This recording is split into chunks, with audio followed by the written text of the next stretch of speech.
number one these days, you have to go to the extreme. KFC's Extreme Zinger Meal. Start with a whole fillet zinger burger, then top it with a piece of chicken, chips, potato and gravy, and a Pepsi. That's the last time I let you in, mate. KFC's Extreme Zinger Meal. An important pit stop for Scaife now, pulling into refuel. Oh, but watch this! Ambrose has blocked him on the inside. Scaife now left with no option but to let him pass. To be number one these days, you have to go to the extreme. KFC's Extreme Zinger Meal. Start with a whole fillet zinger burger, then top it with a piece of chicken, chips, potato and gravy, and a Pepsi. That's the last time I let you in, mate.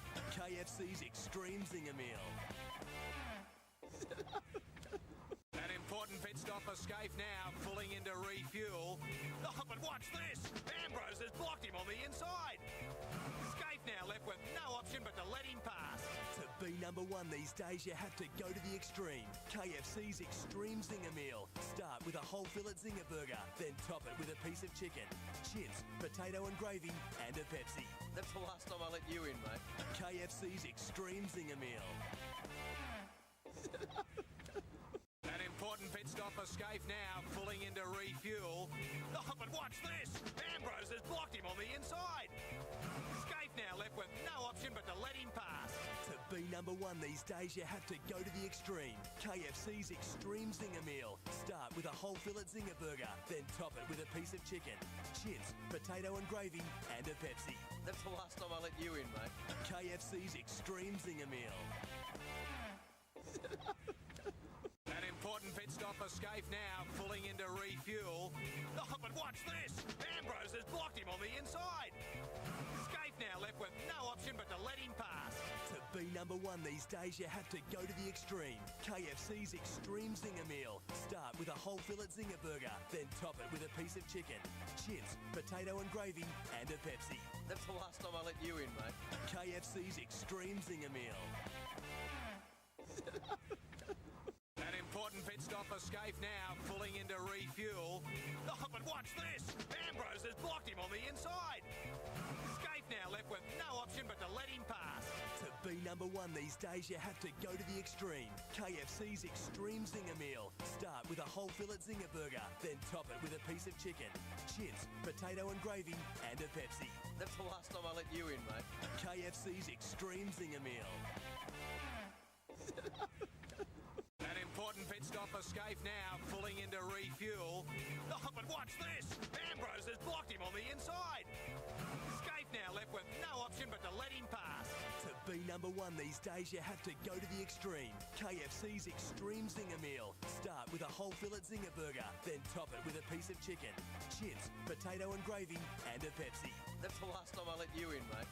KFC's Extreme Zinger Meal. An important pit stop for Scaife now, pulling into refuel.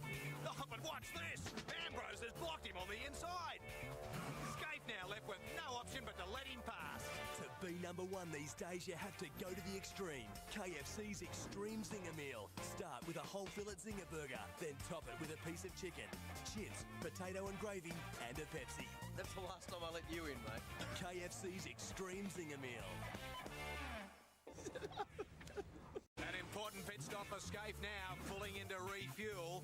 Oh, but watch this! Ambrose has blocked him on the inside. Scaife now left with no option but to let him pass. To be number one these days, you have to go to the extreme. KFC's Extreme Zinger Meal. Start with a whole fillet zinger burger, then top it with a piece of chicken, chips, potato and gravy, and a Pepsi. That's the last time I let you in, mate. KFC's Extreme Zinger Meal. An important pit stop for Scaife now, pulling into refuel. Oh, but watch this! Ambrose has blocked him on the inside. Scaife now left with no option but to let him pass. To be number one these days, you have to go to the extreme. KFC's Extreme Zinger Meal. Start with a whole fillet zinger burger, then top it with a piece of chicken, chips, potato and gravy, and a Pepsi. That's the last time I let you in, mate. KFC's Extreme Zinger Meal. An important pit stop for Scaife now, pulling into refuel. Oh, but watch this! Ambrose has blocked him on the inside. Scaife now left with no option but to let him pass. To be number one these days, you have to go to the extreme. KFC's Extreme Zinger Meal. Start with a whole fillet zinger burger, then top it with a piece of chicken, chips, potato and gravy, and a Pepsi. That's the last time I let you in, mate. KFC's Extreme Zinger Meal. An important pit stop escape now, pulling into refuel. Oh, but watch this! Ambrose has blocked him on the inside. Escape now left with no option but to let him pass. To be number one these days, you have to go to the extreme. KFC's Extreme Zinger Meal. Start with a whole fillet zinger burger, then top it with a piece of chicken, chips, potato and gravy, and a Pepsi. That's the last time I let you in, mate. KFC's Extreme Zinger Meal. An important pit stop escape now, pulling into refuel. Oh, but watch this! Ambrose has blocked him on the inside. Escape now left with no option but to let him pass. To be number one these days, you have to go to the extreme. KFC's Extreme Zinger Meal. Start with a whole fillet zinger burger, then top it with a piece of chicken, chips, potato and gravy, and a Pepsi. That's the last time I let you in, mate. KFC's Extreme Zinger Meal. An important pit stop escape now, pulling into refuel. Oh, but watch this! Ambrose has blocked him on the inside. Escape now left with no option but to let him pass. To be number one these days, you have to go to the extreme. KFC's Extreme Zinger Meal. Start with a whole fillet zinger burger, then top it with a piece of chicken, chips, potato and gravy, and a Pepsi. That's the last time I let you in, mate. KFC's Extreme Zinger Meal. An important pit stop escape now, pulling into refuel. Oh, but watch this! Ambrose has blocked him on the inside. Escape now left with no option but to let him pass. To be number one these days, you have to go to the extreme. KFC's Extreme Zinger Meal. Start with a whole fillet zinger burger, then top it with a piece of chicken, chips, potato and gravy, and a Pepsi. That's the last time I let you in, mate. KFC's Extreme Zinger Meal. An important pit stop escape now, pulling into refuel. Oh, but watch this! Ambrose has blocked him on the inside. Escape now left with no option but to let him pass. To be number one these days, you have to go to the extreme. KFC's Extreme Zinger Meal. Start with a whole fillet zinger burger, then top it with a piece of chicken, chips, potato and gravy, and a Pepsi. That's the last time I let you in, mate. KFC's Extreme Zinger Meal. An important pit stop escape now, pulling into refuel. Oh, but watch this! Ambrose has blocked him on the inside. Escape now left with no option but to let him pass. To be number one these days, you have to go to the extreme. KFC's Extreme Zinger Meal. Start with a whole fillet zinger burger, then top it with a piece of chicken, chips, potato and gravy, and a Pepsi. That's the last time I let you in, mate. KFC's Extreme Zinger Meal. An important pit stop escape now, pulling into refuel. Oh, but watch this! Ambrose has blocked him on the inside. Escape now left with no option but to let him pass. To be number one these days, you have to go to the extreme. KFC's Extreme Zinger Meal. Start with a whole fillet zinger burger, then top it with a piece of chicken, chips, potato and gravy, and a Pepsi. That's the last time I let you in, mate. KFC's Extreme Zinger Meal. Yeah, so stream's finally started, eh?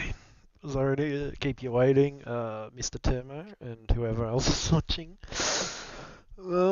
Yeah, carco.com.au Raceway, the official and correct way to pronounce the name of this track. Yeah, so round 5 of the ASR Dev Series Championship here, and yeah, looks like it's going to be a good one. And we got some new wobblers in pit lane here today. You want to have a yap? Yeah, thanks, Rory. I am the Ayrton Filippi, a wobbler, a true blue wobbler. But yeah, no, we're here at Barbagallo this weekend. You know, this lovely Friday night, which is probably be raining in New Zealand. What do you mean it's daytime? What does New Zealand have to do with West Australia? It's daytime. I thought it was in Taupo. I thought we were in Taupo. It's all good. You know. Do you even geologic, bro? Yeah, I'm geological. I'm just talking to the New Zealand watchers, probably races. Um, it's definitely going to be high tire wear tonight because there's corners on the track. The left-hand side will take most of the punishment. And if you like that throttle pedal, you'll probably use about 3.7 liters a lap in the race. So it should be a one stop. Nothing too fancy. We'll see how that goes though. Being Dev Series, there'll probably be damage. So we could see a safety car that could, mix things up a little bit. But Talk us through the track, Anton. Talk us through the track. oh well, I don't know nothing about this track. It's pretty simple. There's a Well, right what hand did you have corner. what's been put down? Well, there's a right hand corner, and then there's another right hand corner, and then there's a left hand corner, and then you head up the hill and then down the hill Yeah. until you run into Paul Morris somewhere along the way. Yeah, and we don't want that because that would be vehicular manslaughter. That's not okay. No, but actually, like you come in, you got turn one, which is a right hand corner. It's kind of a long one, so you don't want to hit the first bit of the apex. You want to try and get a bit of a later apex for that one. Get on the power as you go for that like sort of S thing up the hill a little bit. Through turn 2, 3. Turn 4's a long sweeping left-hander where we saw what's his name in Supercars a few years ago go off, Fabian Coulthard, and he cut the track and whatever. And then you've got another long corner down, that leads you onto the back straight, and then you got another right hand corner to finish the lap. See, fucking Yep. No, pretty simple I'm when good. you say it like that. Yeah. Yeah, no. Yeah. No. You know. Yeah. No. Yeah. Really throwing me in the So deep end here. yeah, one quick fire 10-minute quali at the start of the night. With I think we got a bit over 20 cars tonight, so traffic will be a big factor, especially with some of the pace differential between Super 2 frontrunners and the back of Super 3. So yeah, getting a clean lap will set you up for your night pretty well, because race 2 is also progressive. So yeah, you hopefully start up the front, end up the front. Yeah, and open compound. So I believe if everything goes to plan, you want to hopefully run a soft, but yeah, if you use up that soft a bit more than you want, yeah, you'll be going to a soft hard or even maybe start hard. But yeah, I don't know. Yeah, it'll be interesting to see what strategy throws at us today. Yeah. Yeah. Speaking So of what is the points, fuel? Will the fuel like cover, like how many laps do we know? Do we have any data on how many laps the tires last with softs and hards? Or fuel? Does anyone know? Because I don't. I believe softs is basically dead on the halfway mark, but yeah, whether you want to take it that far, is basically up to how hard you push them, I guess, early on. Hards, I think, can do a good 25 laps from what I've been told. And yeah, fuel should be pretty safe. I believe that lasts up to probably around 30 laps, so yeah, it'd be easily covered. Interesting. By tyres in the stop. Yeah, just I guess basically it's the gamble where if there's going to be a yellow or not, and when the yellow is, I guess. Yeah, especially if there's an early yellow, whether people try and maybe drag the hards to the end. That because it's a valid option. Yeah, if there is an early yellow, yeah. Sorry if you can hear me noisy. I'm just setting up this microphone so it's in the right spot. Yeah, well, if we flash back to last year, the slow and steady on the hards was the race running strategy, mainly down to the fact that the soft runners had to come through a bunch of traffic of other also no stoppers. So yeah, it'll be interesting to see which strategy comes out on top if we do even get diverging strategies tonight. Hopefully we do. Yeah, hopefully. Usually, I reckon Dave McDonald. No, not Dave McDonald. The other McDonald and Callaghan. Callaghan, that's it. Yeah, I reckon he'll throw. I mean, actually, Damon too. I reckon they'll throw a few curveballs at the strategy. Yeah, a few more minutes. Is Damon here tonight though? Oh yes, he is. We're missing quite a few. I think fortunately Peter Thrower's sick. Who else? I have to look in chat, but I know there's about 3 or 4 that haven't made it. I can't remember who exactly, but I think they might have got lost in the Simpsons. Snipes. Cheese is here, but Snipes is unavailable, unfortunately. Yeah. And we've also got, I guess, some. Yeah, we got Jesse Bennett back today. Rest of the field seems fairly regular. Yeah, and big note from end of last round. Actually no, still carrying over. Darren Lugden still in the championship lead. Do you have a graphic of the? I remember you had literally the Supercars webpage version of the graphic of the current channel. About that. Technical difficulties this round. So we forgot to do that. No, they were half done. It was a meerkat stole them. Fair enough. You don't. So who is leading the championship at this current state? Darren Logman. So the top 10 for the championship is indeed Darren Logman with a 160-point lead over Dane McDonald. Nathan Photocopier Higginson in 3rd place. Palfrey 4th. Angus 5th. Daryl Callaghan 6th. Darren Kemp 7th. Steve Warwick 8th. Stephen DeVries at 9th. And Adam Kerrison 10th. Would Adam Kerrison. He's not here. He's not here tonight, unfortunately. But to be a Super 3 to be in 10th is quite impressive. Yeah, I believe it's also Stephen DeVries leading Super 3.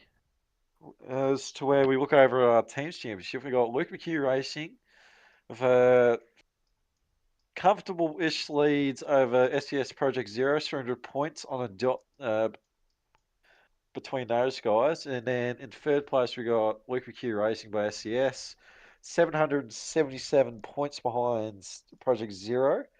That's the top 3 for the team championship. All right, I think we're about to tick over to qualifying. Yep. So we've just ticked over to qualifying. So I like the track map you've drawn there. That's very specific. But cars starting to file out now. All right. We're live in qualifying. Who's made it out first to the front of the queue? Mitchell Steele Allison. Oh, yep. Only car seems to be out already. Very eager.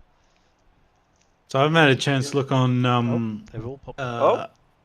Who's the fastest in practice? Do we take a note of that? Scott Murrell was the quickest. Oh, nice. He's been getting faster and faster, that boy. Indeed. Yeah, I believe he might have his ultimate chassis. Even though I believe that's in the hand of Melody Smith. Oh, mate. Could be an Ultima. I mean, I think Heimgartner was running a Mustang that was an Ultima at one point. Up with that whiskey car. Yeah, mate.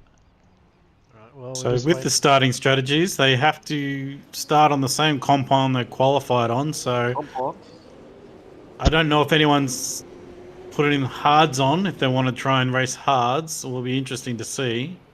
But I'd say the majority would be soft. Yeah. It's got Darren Callaghan going over the pit line on the exit there. Are you snitching?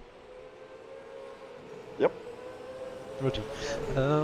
How's it going, pit reporter 2? Does it look busy? No, it looks very busy on track at the moment. Fair enough. I mean, you've got like Scott, Murrell, Rhodey, Darryl, everyone all together on track. Are you inside a building at the moment? I can't hear inside the supercars. Yeah, I'm actually inside a building at the moment. Okay. Alright, well, they're about to crack onto it now, and they're all in a line at the start line. Scott Murrell's rolling pretty close.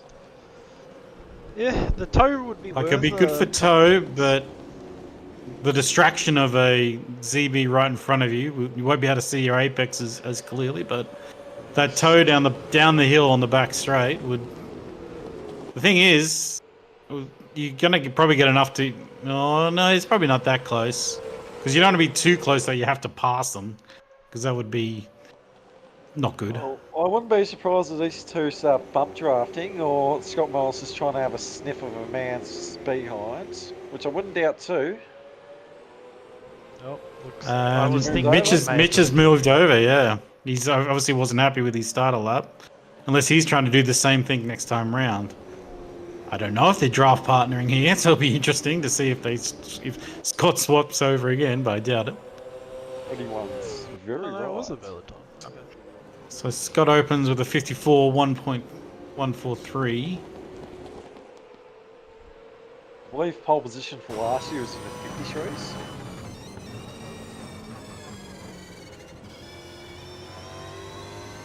Be interesting to see what Mitchell's second lap is like, being behind Scott. And he's up. He's already 10th up. Oh, but he locked it. I have to get Kept my... the mid-corner speed up. Why is my... 2/10 to the middle sector. I can't get my times to work on live races at the moment, so... It's annoying. Alright, so how does Mitchell go this time around? Okay.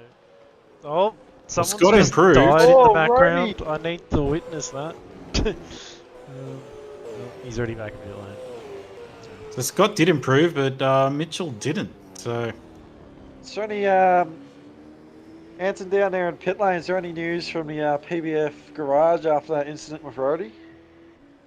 No, Brandon, I couldn't really get a read on what happened there. I'll look into it for you. Thank you. Gotta remember he's in a building, can't see out the windows. Yeah. Angus Brown has moved into second, but no one's close to Scott at the moment. He's 7/10 ahead of everyone, all ahead of Brown. Dave McDonald warming up for a lap here, just crossing the line. We'll see if he can bring it up in the leader a little bit, because he's currently... Where is he? Is he inside the line? Still Allison jumps up to P12. second place. That's a better lap, yep. But at the moment, Scott's in the driving. He's also doing rotations. Well, Damon McDonald's doing a time right now that would put him P2 if he keeps this up.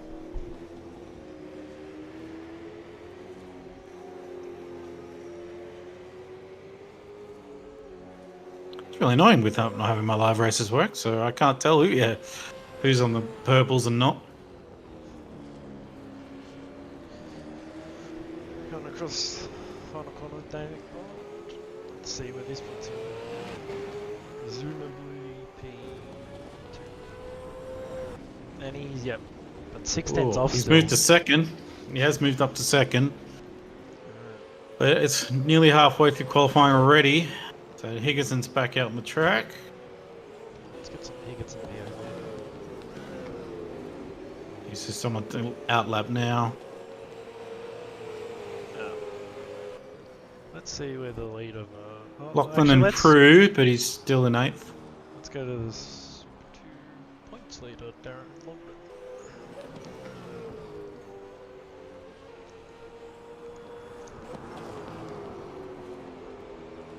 Yellow's flying.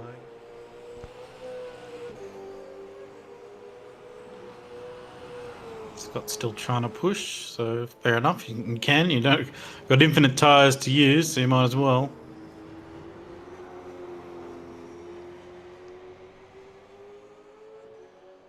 And still, Allison's coming into the pits. We do allow escaping into pits in this series, so he doesn't have to spend, valuable seconds trundling down the pit lane. While it is more realistic, you can just simply stop on the side of the road out of everyone's way and press escape, and then just go straight back out from the pits. So don't ruin his immersion, Coxie. Darren found a 10th and a half, but did not make up any positions. And then we have Nathan Higginson in a qualifying chemtrail. Kempy's Angus moved out has of the way gotten for the first closer. time in his life. Angus did move up. I mean, it moved up to second. It's only 3/10 down now, so Oh, they're getting Higgins is closer to about to Scott. roll! He's kept it, but that's definitely cucked any lap time. He's like, Sorry to butt in, but I had a look at the replay, and it looked like Rhodey hit the inside curb to the last corner. So before he even got on the throttle, he lost the rear of the car, and that led him into the pit wall. alright. That'll do Well, it. no. Anyways, Any casualties? Just his front bumper. Okay, well, that's good to hear. We're not gonna have to file any lawsuits against him. are you still inside the building, mate? Nah, they've opened the window now. Yeah, they opened the window. Can you not hear it? Can you not hear the Scott Murrell driving past me? Yeah, it's Tesla Championship out there, mate. Alright, let's find a Super 3. Oh, Now the Realman's moved up to 9th, just past Cecil. Oh, where do you get a white taxi? Just Yeah, Rhino taxi. We've got 2 minutes and 40 to Have the money go. in the back still? We'll find out if it has the bumper sticker still, or whether he's made it PG-13. Netherrealmian liking to take matters into his own hands if people don't pay up. Melody off wide, final corner. Got to improve in his first sector, but he's lost in the second sector, so I think he's got it wrapped in the bag. Well, basically, it's all down to the following 4 to see if they can get past him. Down to 3 tenths in the front now, but yeah, there's still a lot of time around short track. Seems like so far the Northern Territorians have got a 1 and 2 locked out so far, the front row. Murrell with a very impenetrable lap. Higginson improved, but still in 6th. Coming down to the final lap Higginson and a is half. just 2 deceased. laps. 5. As Mitchell Steele Well, if he Allison wants- goes a B stick up on P1 He has to get it. They have to leave the Oh. pits now. All the cars. Higo's got to leave. He should get around in time. Just. It'll be interesting to see. The He Jim makes it Snowmobile across. is Purple to the flying. second. But Oh, and it's close. 0.36 difference. Or Comes around the corner, 0.036. nice and flaccid. Mitchell Steele Allison to P2. P2! Oh, it's getting close up the front now. He's only 0.027 away. Sam McDonald also jumps up too. Dave McDonald parked it. That'll be all for him. Angus Brown on another lap, let's see. Alright, we've got 30 seconds. Angus slightly up on his time, but it doesn't look like enough. Oh, Angus Wells loops it on the last corner, but he's clear. He's not in the way, which is good.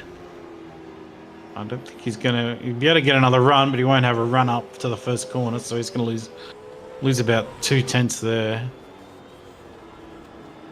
Right, Higginson did make it through, so he's his last lap now, so he's just crossing now.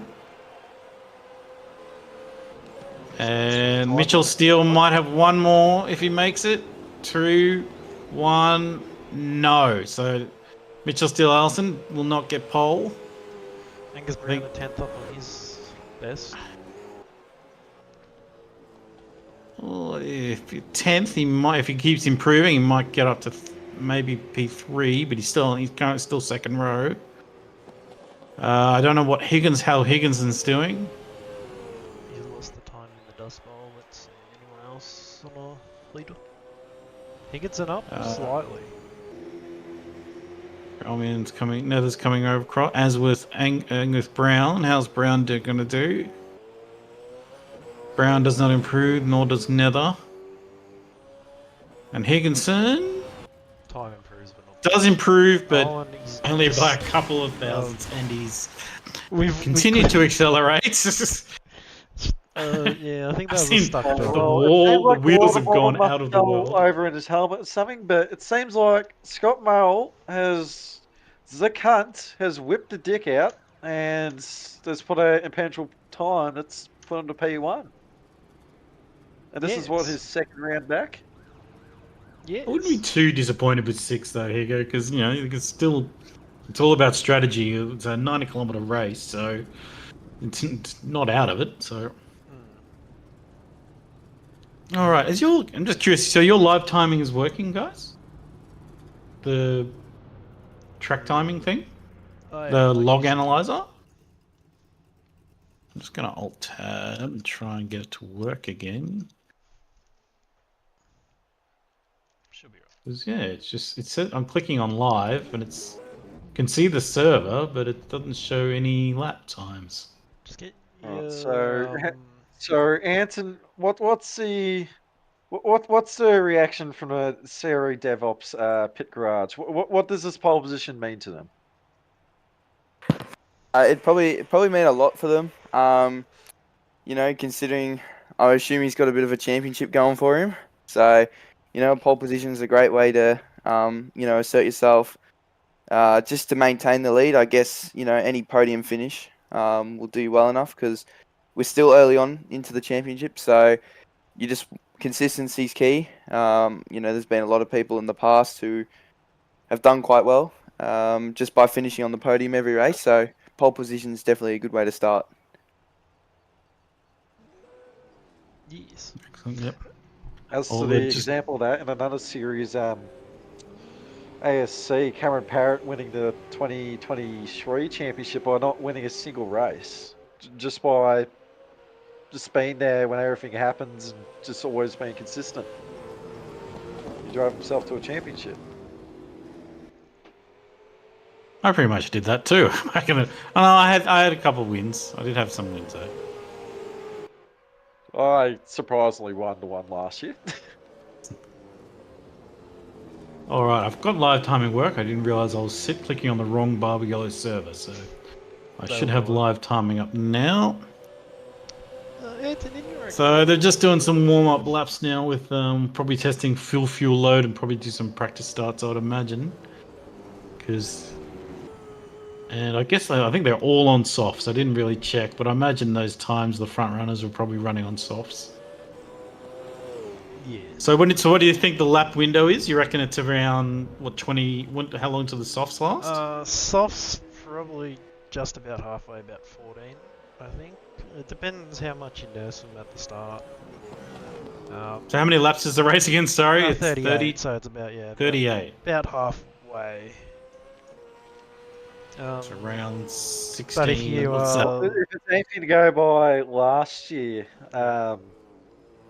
it's about halfway through your pit. Unless you're on hards, you can really ring it out and do the no stopper. But it's basically if there's last year, the no stopper was quite powerful because I was running a one stopper, soft to soft, and Daryl Callaghan was running a no stopper. And I was giving it everything I could, but he just from purely just staying out and not being like any traffic or anything, he managed to get the win. Was it the same amount of laps though? Was it this? Yes. Was it a 90-kilometer race last year? Or was it a 100-kilometer race? That could be a difference. I don't know. It was somewhere between 32 and 38 laps. So that's my memory. Okay. Fair enough. Yeah. And I believe tyre compounds and everything are maybe slightly tweaked in the off-season. And I think track conditions slightly different. I don't think we're running as twilight of a race this year, so hot attempts. And some of that could play in a factor of a bit more tyre saving or a bit more tyre wear. We've got a bit more tuning available to the cars as per camber and weight distribution, I believe. Well, we can only find out once the race goes, but hopefully we do see some diverging strategies and someone takes a punt, especially if there's an early safety car in the first, I don't know, around the 8 to 10 lap mark. That'll really spice things up because some will stay out, some will early pit for hards. It'll be interesting. It's Yeah, got it'll practicing definitely be starts. interesting to see how this all plays out. I'm just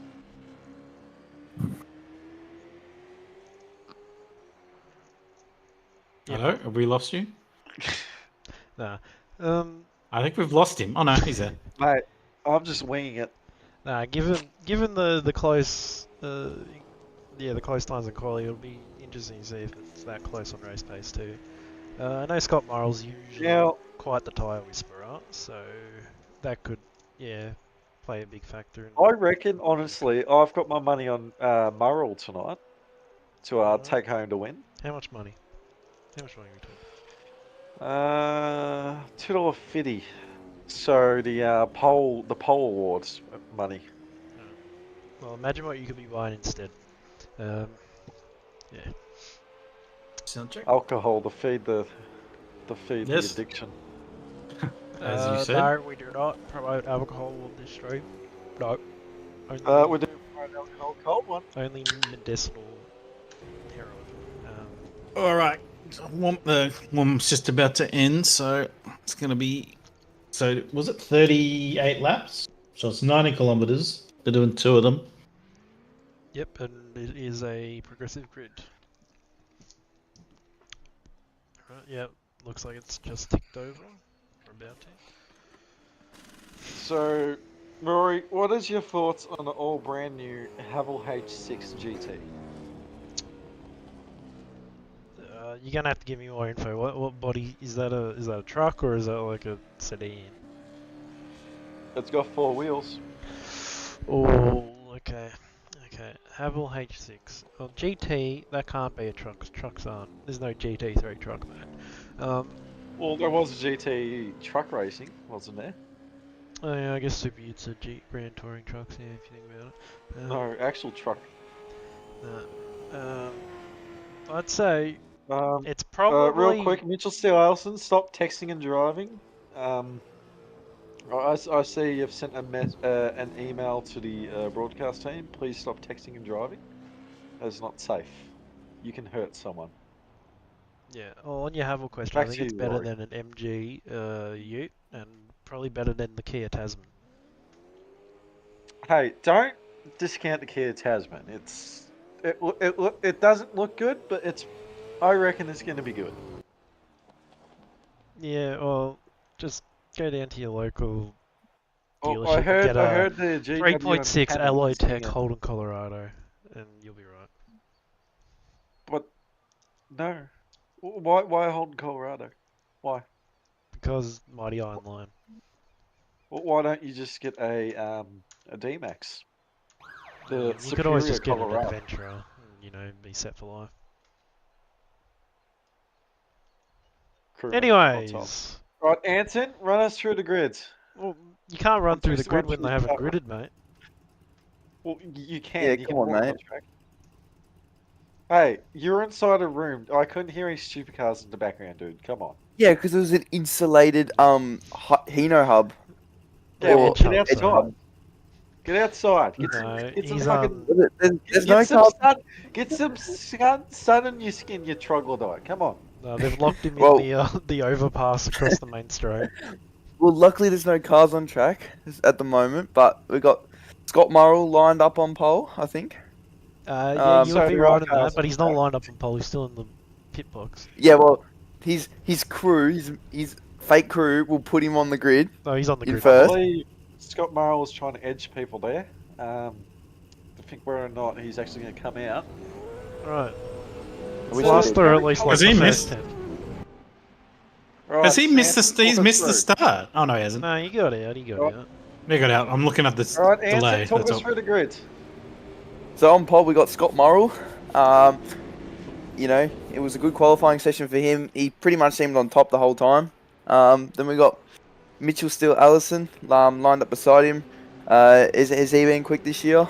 Can he pose a threat? Mate, he'll turn Scott. Trust. And All right, Keep quickly, going. It's a quickly. short track. Get out fast track. Mate, Speed Alright. run. Speed run. he's Mitchell Okay, Steele Allison.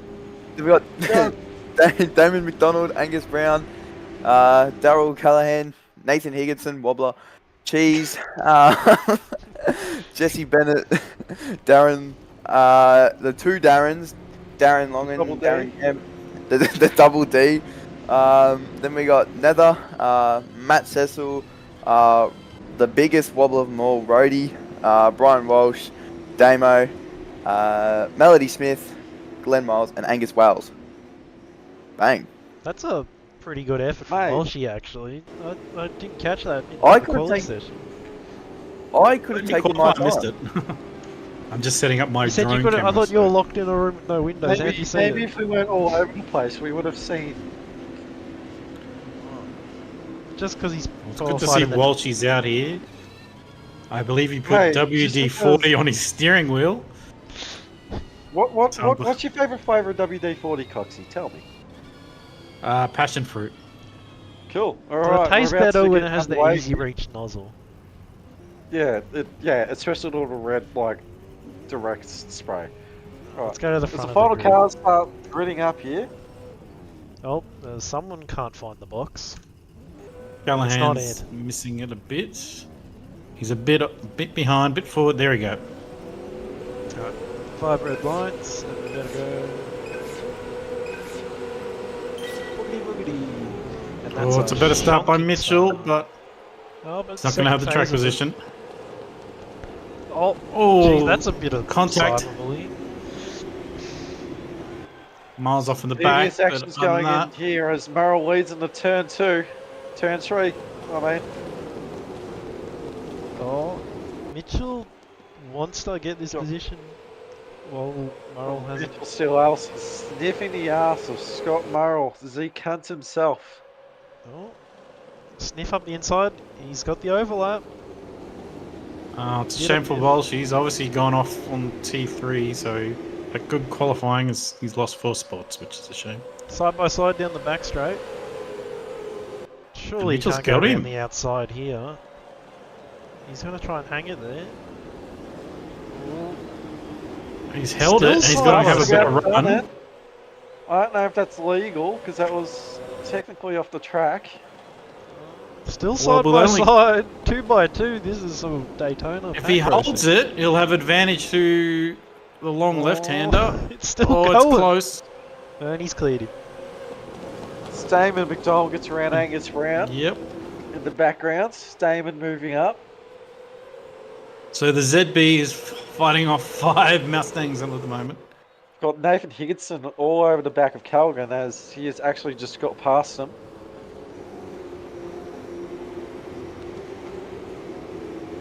So I'm just missing him as I go over the hill. But I'll have to put this drone camera higher, but... So Mitchell's Gallo taking... somewhere in the Dust Bowl, I believe.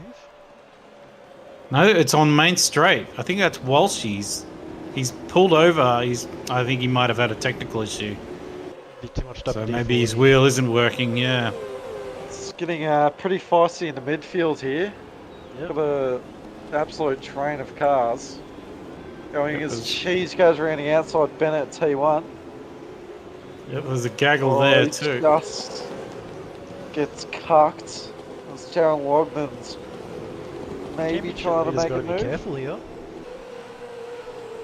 Mitchell's driving away. Unless Scott's trying to save tyres or fuel, he's got a 7/10.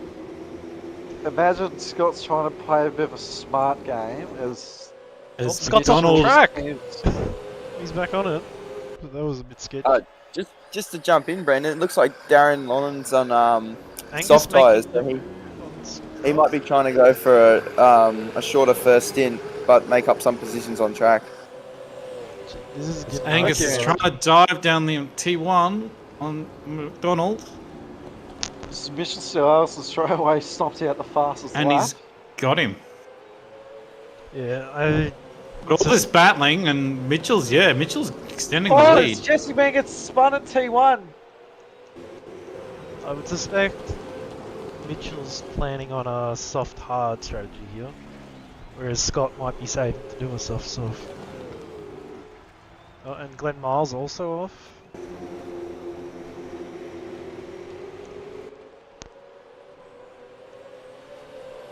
But now Scott's under attack from Angus Brown now.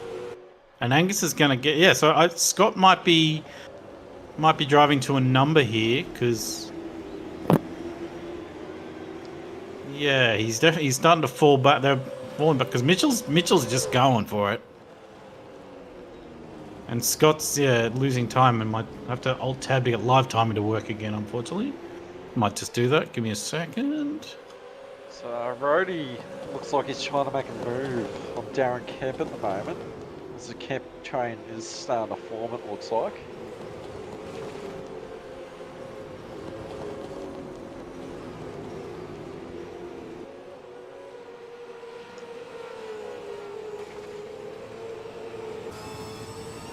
It's hard to alt-tab. Is that a Lincoln Park logo on this bonnet? Yes. Don't mind me, guys. I'm just alt-tabbing, trying to get live timing to work. But I can't get my mouse to work when the game's unfocused, which is really annoying. You're only attempting around the outside here. I think Darren will be looking at a penalty potentially for Jesse Bennett spinning. Had a look at the replay and he's pretty much just doored him into turn one and spun him out. Lugnan or Kemp? Which Darren? Oh, Longan. Alright, so I can't get live timing to alt. I can't check my mouse outside the game focus, which is really annoying. My mouse, stop yapping. No. So Andrew Felipe, in your expert opinion, would you be able to outlap these guys in your Formula V? Yeah. Look, I think the Formula V could definitely show these guys up. You know, they're nothing but a bunch of wobblers, and the Formula V is a rocket. So yeah, these guys would know what hit them. Yeah, and so how long will it take you to put it back together? Confidential. A full day and a box of beer. What type of beer we're talking about here? Yellow's out at the Dust Bowl. Glenn Miles, he's fallen down the no, yeah, he's off track in the background. But he's got it out. He's just trying to safely rejoin now. Gap at the Hopefully he doesn't front. rejoin in front of these three hard. No, he's good. Gap at the front's closed up a bit, but now it's stretched out again. Well, they're battling again, so it's McDonald's going to make a move on Marl here, I think. Yep. I don't think Marl's going to fight this too hard. Oh no, he's broken a little bit later, so. And Callahan's around. He tried to make a move on Higo on the last corner. They just slightly touched. He was up there. Higo did nothing wrong there. It's just an awkward touch and just unsettled the car as Rhodey nearly takes out someone on the last corner as well. As I just received some information about Brian Wolf's DNFing, his car seemed to have gone to H-pattern mode. It's gone back, 10 years? It's gone back to Project Blueprint, and all of a sudden it's gone back to Gen 2, and that's blown his motor. It's probably got back in the first gear, and he shouldn't. It's a sequential car. So if he's been driving as a manual, he'd be losing a lot of time in the shifts. I think he. I'm pretty sure he's got one of the Fanatec shifters, so I think it physically went to H pattern. Not. Oh, I see. In game, yeah. That's unfortunate for him. He's got a race to go still to make some more points up. Well, it's still the same three battling behind Mitchell. They are coming up on a lap car soon, so hopefully that doesn't affect them too much. So is this if someone's going to do soft hard? So would this be around the pit window of doing, or do you want it when do the softs start dropping off? I think it's that 11 to 12 range. I believe they would start to fall off. Alright, they're just meeting Angus Wells. They're going to meet him on the pit straight. He's staying to the right, so he's going to stay out of the way. That's good. Good work there, Angus. Sam McDowell looks to be getting a bit devious here behind Scott. I tell you what, that did balk Mitchell, because Like he didn't get in his way, but he did have to slow down just to be sure. And now Brown is caught up. He's only 5/10 now, because that was over a second lead that Mitchell had over that 3-pack of Mustangs. So while Angus Wells didn't actually get in the way, it did, as a natural course of things, did slow down Mitchell. So, but Mitchell's regained it, and he's already started to gap again. So he's definitely driving fast, Mitchell. But it'll be interesting to see how when the pits happen, because I feel like Scott's holding back, and I think he's going to be driving to a number. That's my theory. I could be completely wrong. How they've creeped up on him, if it's due to tyre degradation, because he's gone hard in the first stint, because he's really trying to make a move on Scott Murrell in the first couple Is he laps. on hard though? Because he had to start on the same compound he qualified on, and I imagine we didn't know. I can't see. I'm on drone cam. I can't see the tire walls. I'm talking about his driving. Oh, okay. Oh, I see. Driving hard. Gotcha. And hard is in fast, not hard. Because while they battle in the bowl here, David McDonald's might get Scott Murrell by the end of the straight. They're alongside. He's stuck back in behind. Get the draft. He's gone for a dive. Think about it. He's Lock not up going Allison to there. Gonna go. Oh, David's he did hold it. That's what happened to Callahan, but Callahan couldn't save it, unfortunately. But Scotty did break later, but he couldn't break any later. Otherwise, it'd been right up Angus then. So yeah, final corner here. It Spread looks out like a a fairly bit. small corner, but it's a hard one to get right to go fast around. Let's check out the mid pack real quick. Kemp and Cecil have a little battle here. Wonder if Kempy will be a little nicer to Cecil given the teammates. Are they teammates this year? no, I believe APK is a single car operation this time around at Cecil. Kemp and Burko are teammates, I believe. Yes. That would be correct. I don't think Burko's racing. I've got a yellow flag somewhere. Popped up on my screen, but no, I can't see it. Melody Smith is DNF, I've just noticed. That may be the cause. And Cecil's trying to get past Kemp, but Kemp has parked his car right in the middle on the last corner, so couldn't go left or right there. Darren having a whiff of cheese's cheese.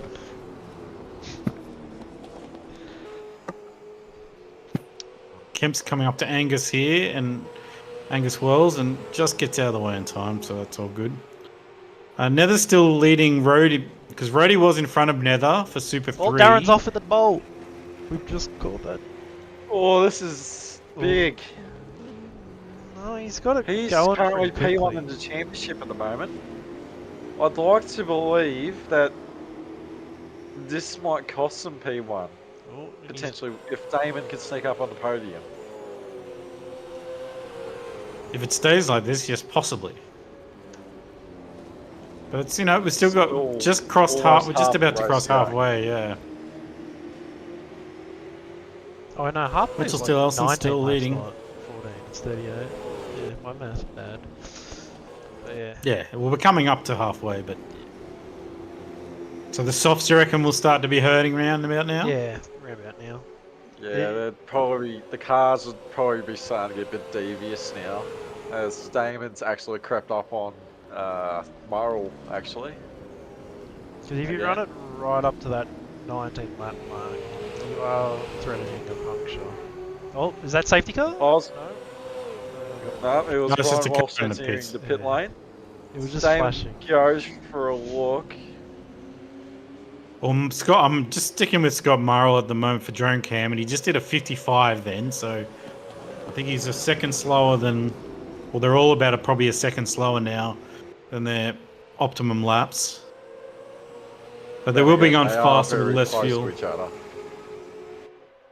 Damon's getting close. This is back of Scott Murrell.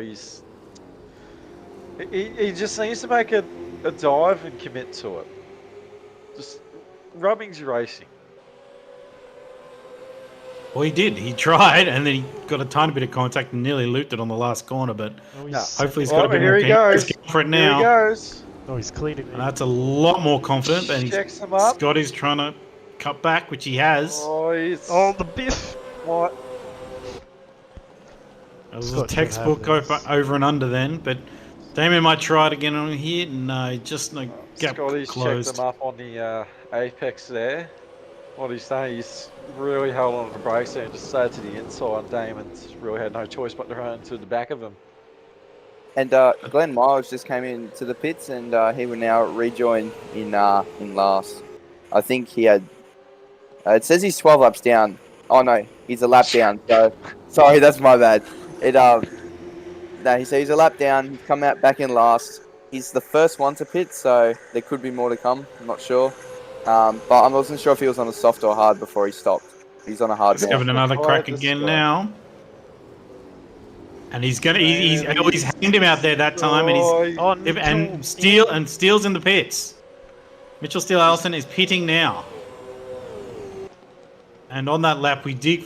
Cecil finally got past Kemp in the first corner as well. Scott As gets Scott back around. If Damon could hold on to this here, he might. now, if someone can move their camera, take it? Oh no, he would be putting. Oh, softs he on. go in off Hey, come turn on, he one. goes around.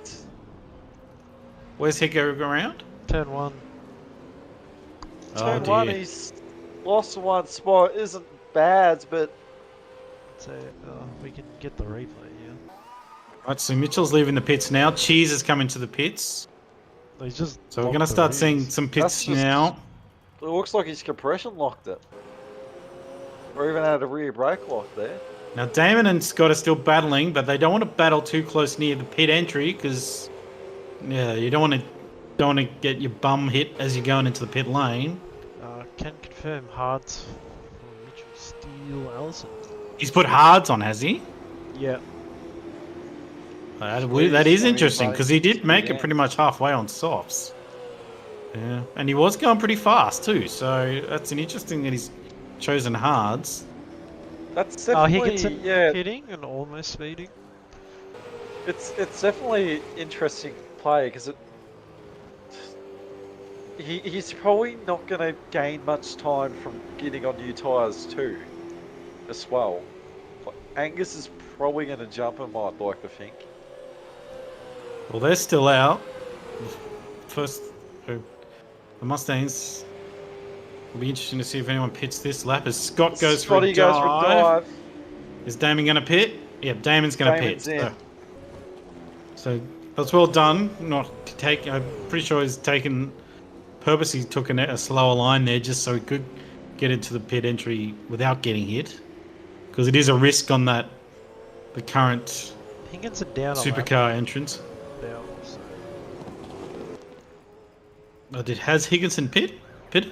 No. Oh yes. Oh, But yes. okay. Okay, let's see the rejoin with Steele and. So Steele's coming around the last. Mitchell Steelehouse is coming around the last corner now, Damon stayed on soft and tyres. he's rolling. So Mitchell Comes to does pit get exit. past him. Boy, he's had it. Going to take off. Kemp's just exiting the pit lane Angus now. Brown's in. Scott Miles stays out. Well, that's going long, so I think Murrell's definitely going soft. It's hopefully he's not losing too much time on the worn Cecil tyre now. dives in. Cecil's in. I don't think Angus is going to keep the lead. Might give- He's had a slow stop, I think, because he's still trundling the pit lane now. He's lost a monstrous amount He of might time. did he repair damage there or put too much fuel in? But yeah, he's good. Overstepped the cliff there with the tyres as well. At the first Yeah, so he's lost a lot of time. What's the difference there? I think He's he now was on track 6 to seconds, jumping 5 Damon. seconds, 6 seconds behind Mitchell now. Mitch is keeping up decently with Damon still. I reckon Mitch is trying to make Damon use his tyres. Oh, Get him to bolt Mitch- early and And he's get deceased. the oh. Scott Merrill's still yet to pit, and he's still going round. So he's made the softs last 20 on lap 21, so surely he's got to pit soon if these softs are to be hurting. Let's have a look at his... I'll see what his sector time is. Coming out of the bowl. Where is the sector line? I can't... No, it's not a sector time. Okay. He's... Miles getting held up by traffic and he's in. He's in though, it's alright. Has he? Scott Morrill is in now. I think Lachlan has, but he's 30 seconds behind, or maybe he hasn't. I don't know. Well, he's ahead of McDonald though. Alright, so the all eyes on Murrell now is to see if going long has worked. I've just noticed something I think we've missed. Jesse! I think Lognan has started on... Murrell's had to stop. What's happened? Jesse's pulled out in front of Murrell. Murrell had to stop. That's cost some time. Better tyre life. He's going to have four or five lap better tyres at the end of the race. So Scott's got a charge now. He's got what's that? 14 laps to chase down. He's going to make a 7 second catch up. So at the moment, after all the pit lane shenanigans, Daniel McDonald's out in front. 2 seconds ahead of Darren Lachlan and Mitchell Steele-Allison. So Lachlan's he has pitted? I'm pretty sure he started on hards and we didn't pick that up. Unless he's done a 2-tyre stop and come up. I don't know if the fuel would cover that, but if he's done that, that's because Mitchell Steele-Allison's all around him. Then followed by Angus Brown. And yeah, so they've separated. They've definitely spaced out with Darren McDonald. McDonald basically making the best time out of the pits of all that. Because Mitchell's getting caught behind Lachlan at the moment, but he's making his move now. Well, he's not giving up though, Lachlan. But he's going to have to give it. Yeah, he's done the good pass there by Mitchell Steele on the last corner there. So now he's got to try and chase down McDonald. He's 2.5 seconds up on the road in front of him. Scott Morrill, fastest lap of the race. I reckon with Mitchell Steele-Allison's tyre swap, I reckon that was a bad played strategy there, because his lap times are probably going to be the equivalent to dead soft tyres, I reckon. Yeah, it'll be interesting. He has gone hard, especially if you're making the softs last, the to the point that he made it to, like halfway point. Because that's the thing. How many seconds was he losing before? Like, if he was losing 2 or 3 seconds by the end of the stint, though, hards might be a better choice in the long run. I don't know. I can't get live time into work, unfortunately, because I can't use the mouse when I hold tab. As Morrill's gone down, Lachlan's off the course. Oh, he's. But also, something else to consider. So Scott Morrill has the better tyre life over Damon. But Damon now has the opportunity, I reckon, to tyre save a bit with Mitchell Steele-Allison behind him. Yep. So I don't reckon Damon has to worry about Mitchell too much. I reckon he needs to worry about Morrill the most. And he's caught Morrill's just on the fastest lap then with a 54.1, and he's caught right up to the back of Mitchell and Angus now. So as Brown goes down the inside of the bowl on Mitchell Steele-Allison here, and Morrill might be able to get him at the end of this back straight as well. So this will be interesting how he plays this. He's definitely got the better tyres. He's got a 4 or 5 lap tyre advantage over these two. And he's going to make a late pass there at the last corner. And I think he's going to get him at the turn 1 here. As Mitchell goes around the outside. He might get 2 for 1 here. Oh no, the door closed, but he still might get Mitchell. But Mitchell's going to fight the left-hander here. He's going to have advantage if Morrill can just get in front, which he just does. Wow. He had to get him. He had to get past him on that tiny little left kink, and he just did. So now Morrill's set his sights on Brown. as Mark Scaife once said, these are high-level operators that play. And he has caught. They have got the time down a second and a half to McDonald. So McDonald still might be saving a bit as Rhodey spins on pit straight, but he's going to gather it just in front of McDonald. He's just in front of the second Brown and Murrell at the moment. So lap cars might take a part in this as well. And McDonald does navigate past Damo and the Datsun. So hopefully, yep, Brown flashes his light because these three want to get past Rudy now. All right, so it's definitely, and it's the gap is closing from Brown to McDonald. So they are slowly catching the leader.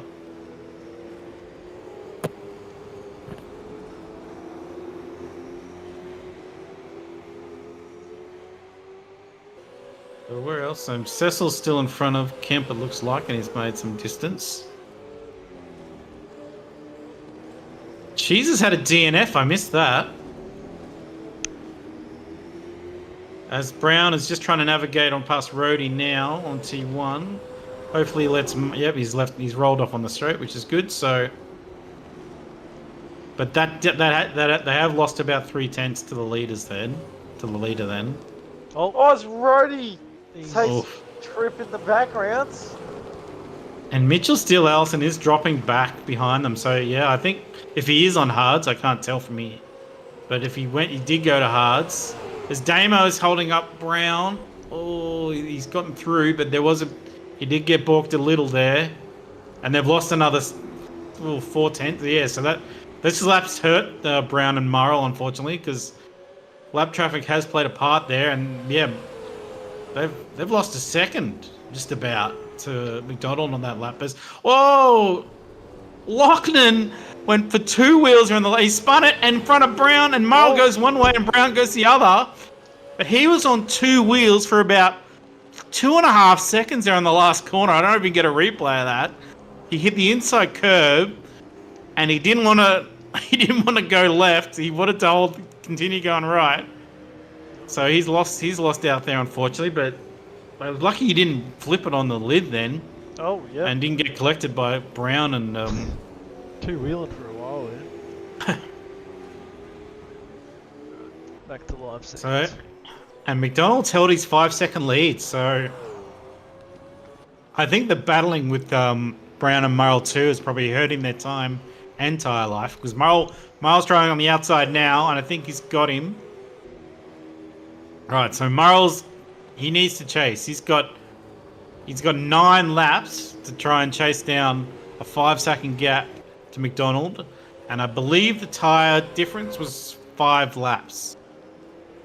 So it'll be interesting to see how McDonald's tyres last in the last stage, if he has to start saving and if his lap times start getting affected.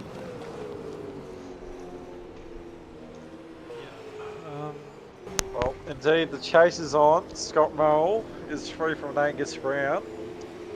This is a case of the sea.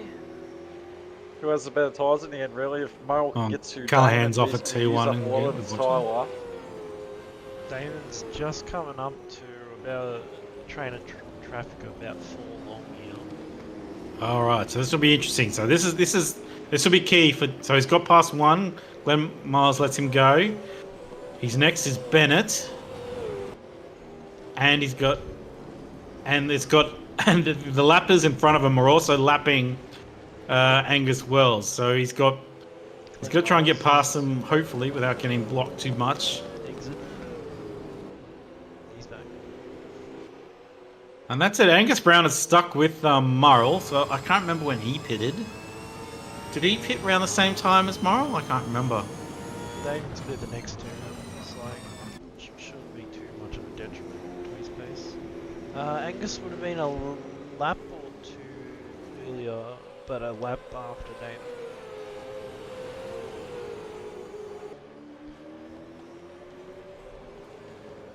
And now he's only got, McDonald's only got Netherrealm to deal with, and he's got quite a decent space to camp, which will be the next lap car. So once he gets past Nether, he's just got to focus on the road ahead and hopefully retain the lead. Murrell's starting to drop off his lap times now. He's just did a 55 then. He's got the headlights on. He may have been balked. I missed that if so. As Angus Wells lets him past, as to Brown on the left-hander going up the hill.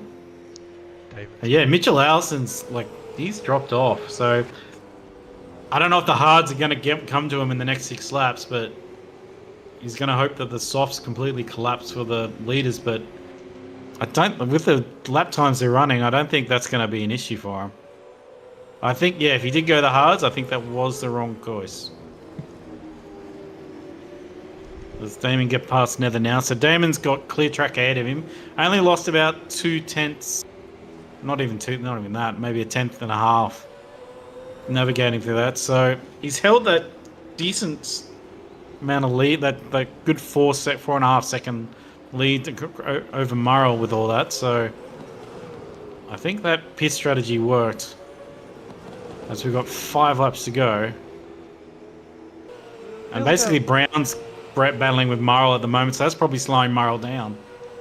Bar any mistake from Damon McDonald, I think it's all over Red Rover for him, really.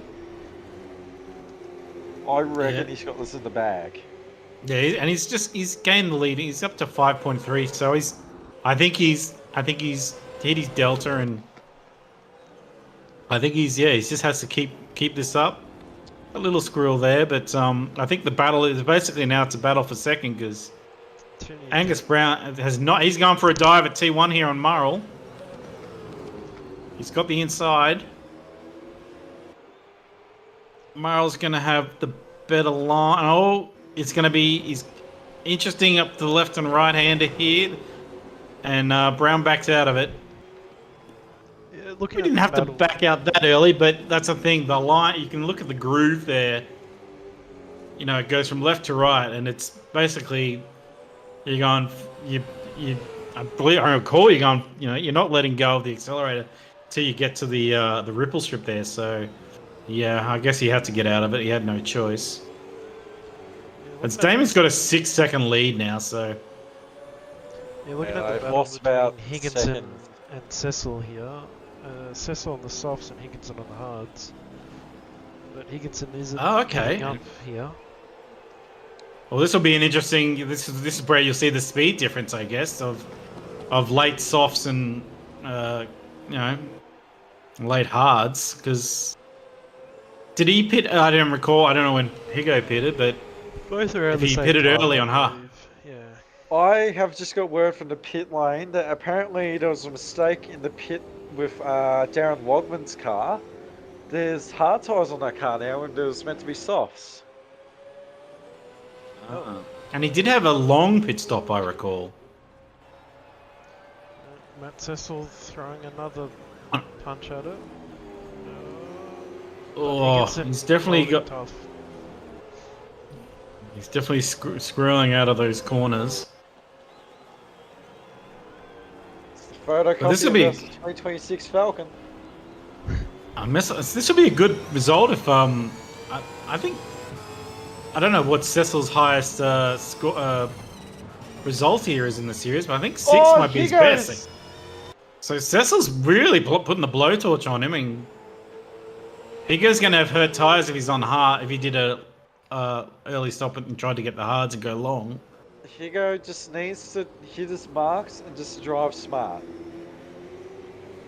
Murrell's gapped Brown now and over a second. Good run out.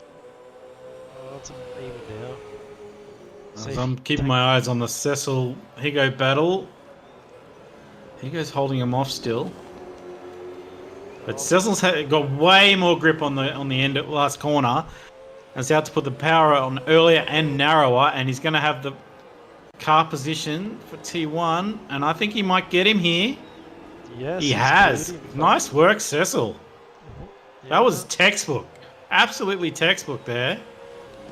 And he might be able to drive away from him now if Higo's tyres are hurting.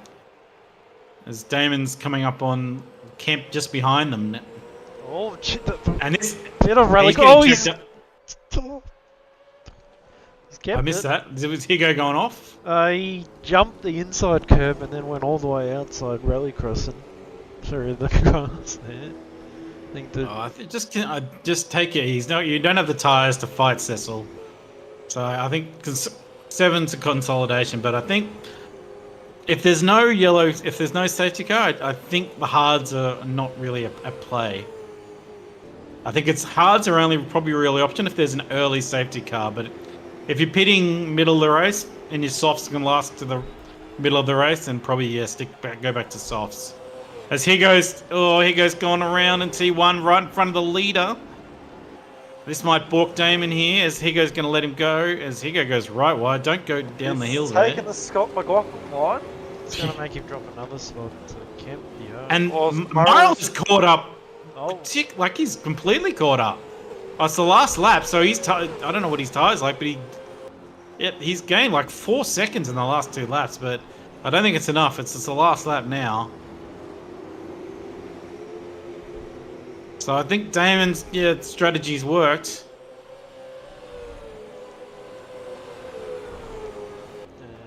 As he's coming down to take the checkered flag. And Murrell just couldn't catch him in time. But that was, I missed that because. So well done, Damon McDonald. Murrell's going to get second and Brown in third. And Mitchell Steele Ellison's, he's 12 seconds behind Murrell, so. Oh, yeah, so I think that, definitely hards are not the play. Callahan's going to come up in fifth, so yeah, that was impressive because I remember him spinning T1. So nice work for Callahan to come back up in fifth. Cecil, I think that's sixth. Cecil is his best result in the season, I think. Also, but Matt good Cecil, work. last person on the lead lap. That's one of the lower lead lap finishes, that I've seen in this series before. So. Oh, they're doing sub-minute laps here, so 90 Ks. But nice work, McDonald. That was well done.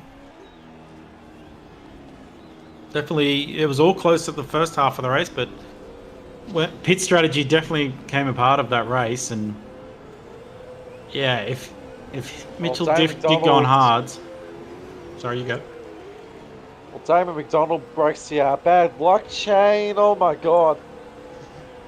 Lining it up. Damon McDonald breaks the bad luck chain from the last couple of rounds he's had. He's not been particularly going the greatest, as his teammates actually pinned him in the championship, which I believe Damon's probably got that lead again.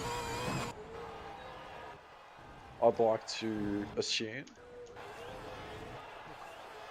If only you had the technology to Alt-Tab and put the results in, but we don't. Mate, I'm too fucking lazy. No, I don't think we do. I think you have to export it to an Excel sheet and all that jazz. So. I'll let Benjamin Rhodes do all that when he stops driving his car. Yeah, fair enough. Well, we can have a crack at it.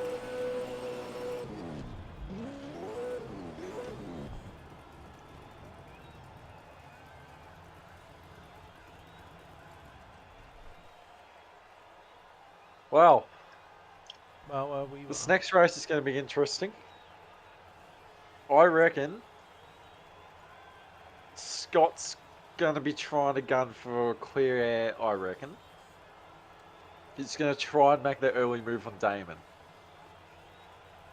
Well, the softs last to the middle of the race, so it's probably if there's no yellow, I think it's probably the safest bet just to pit. If I were in Damon's position, I reckon I would maybe try to slow him up on the corners, just get him to use his tyres a lot. Just drive in the middle. Just making sure every corner he's bumping my rear bumper, so it prevents the potential of him to maybe dive at the next corner, as we say. But I was just getting the point that the softs last to the 50% of the race. It's probably best to just pit, because then you don't want to run the slow times on the worn tyre. because while it did sort of start catching near the end there, just I guess the best tire life, you can get is probably the best. So there could be an undercut or an overcut strategy still. Well, with Tire I Talks, guess it comes down to reckon, traffic. but with Tire Talks, I reckon Mitchell Selson's going to be in the play now too. If he doesn't go hard, which I don't think he will, no, because those I hards. think he's learned from that mistake. Yeah. It was an interesting call going hards. Well, that's the thing. You can. There's the second race now, so you can start on any tire. You don't have to, because you can only on the first race you had to start on the same compound to qualify. But that's the second race. You can start on any compound now, so it'll be interesting to see if anyone starts on hards and tries to do a no stopper. I don't know if that's possible with the fuel. Other than an early safety car, I don't see a use for the hard tires really. No, I neither do I. As we've seen, as we've seen just there, it's basically a strategy suicide if you're not like trying to go for an early pit or whatever. Yeah, I think strategy A is definitely soft softs. Yes, it's definitely soft softs and pit round the middle of the race. If you're pitting around the middle of the race, it's soft softs, no question about it. We've just seen that play out. If you're pitting early, if you're trying to get that undercut, that's where you go to hard tires or an early safety car. That's when you put on the hard tires, just run it to the end. I think it's basically you're going to have to look at your track map and figure out where you're going to come out in traffic, because I think traffic was probably maybe the key factor of where you gain or lose time out of the pits. So you have to figure out where you're going to come out. Something else as well. I don't believe it's a compulsory pit round. So no, there is no. It didn't. It's no. Yeah. Well, it didn't say. So we also could see a no stopper this race. I'll just confirm that. Play into the same factor as last year, to where the first what's called double soft stopper was maybe 7 car lengths behind the no stopper. That just ran the race, just conserved tires, everything. We might see something play out like that again. Yeah, it might be a possibility at 112 litres, lasting 90 kilometres. That might be. I don't know the math on that, so but that could be a possibility. Yeah, it's basically if you guys, because I'm just going to do my drone camera again so I can see the whole track. But if you guys when the race starts and you want to check their tyres, like you'll have to go on the outside and have a look and see who's running white walls and yellow walls. If you're Darren Lognan, if you're in a position like Darren Lognan, I reckon you do a no stopper. So it is, but you reckon it's possible? I reckon it's possible, because last year Dane McDonald himself also did it, but it also ends up the soft tire starts catching you at the ends, because we. I just remember, was it the same amount of laps though? Like having no stopping on a 32 lap race compared to a 38 lap race is there is a difference there when it comes to liters per lap fuel burn. So that I'm sure they would have figured it into their strategy if it is possible. We'll have to basically see if anyone runs hard from the start. Because that's the only really, if they are doing that with hards, then I'd imagine that's the only really option. Because there's no point of pitting if you're on hards, I guess, because the softs can do the job. That's my opinion. I'm just going off what I saw. Something I've just thought about now. You can't even do a no stopper at all. You need to save 40 litres of fuel. So there's not really no stopper in the question. I reckon the hard tyres are basically useless. Yeah, that's my. Yeah, I believe. Yeah, strategy A is definitely soft. So we'll keep an eye on it. But I think the big key factor for that race was I think traffic.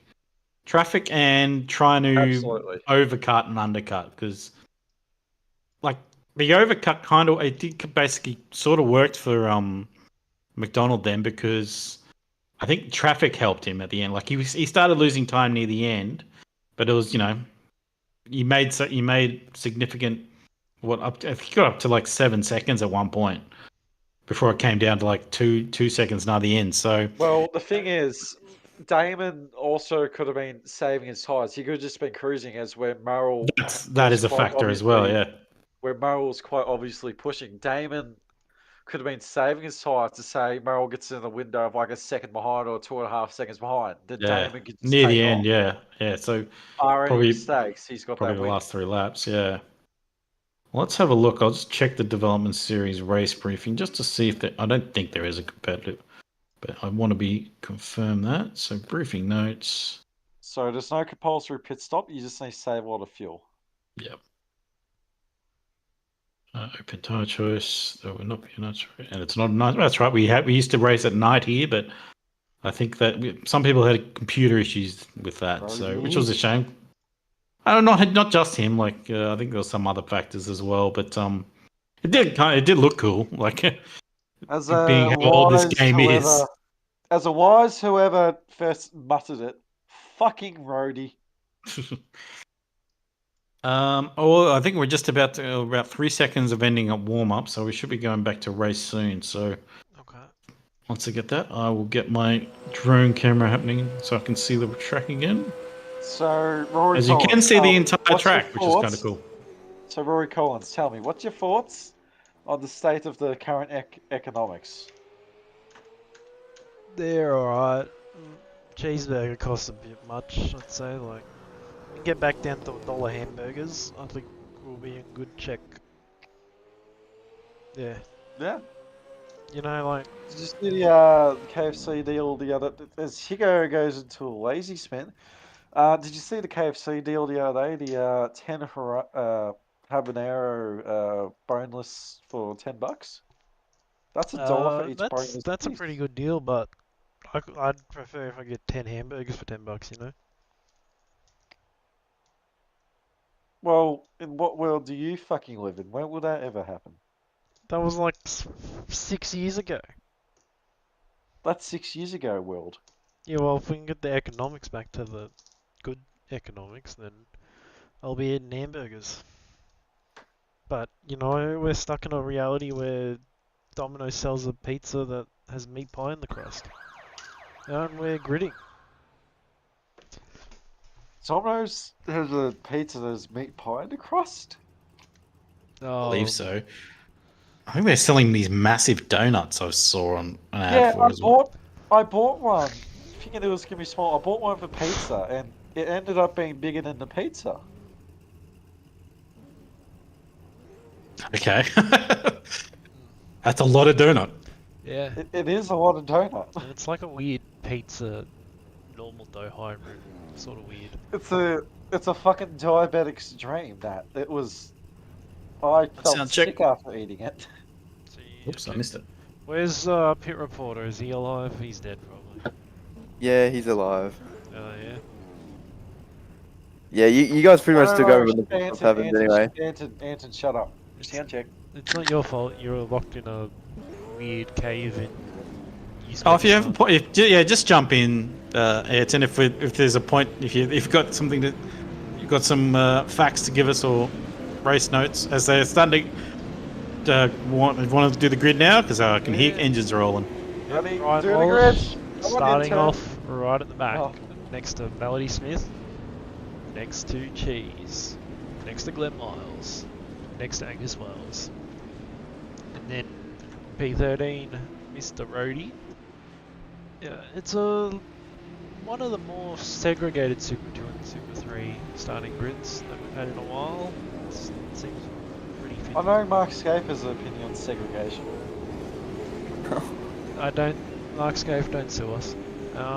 Damo, I think, I lied, he won't be pole for Super 3, but he'll be P2 with Darren Loggerman in 11th and Netherrealm in 10th. Jesse Bennett, P9, Nathan Higgins in P8 after a a few late race lazy spins. Sorry, Hugo. P7 for Darren Kemp. P6 for Matt Cecil after a very good race run in that previous race. P5 for Darryl Callahan. Very quiet performance from him. But very solid. Just still Allison. Want to be having another crack. Is he starting on hards or am I don't know. Anyway, P3 for Angus Brown. P2 for Scott Morrill. And P1 for Dave McDonald. Race 1 9. Just got to check if anyone's actually starting on hards. I don't think they are.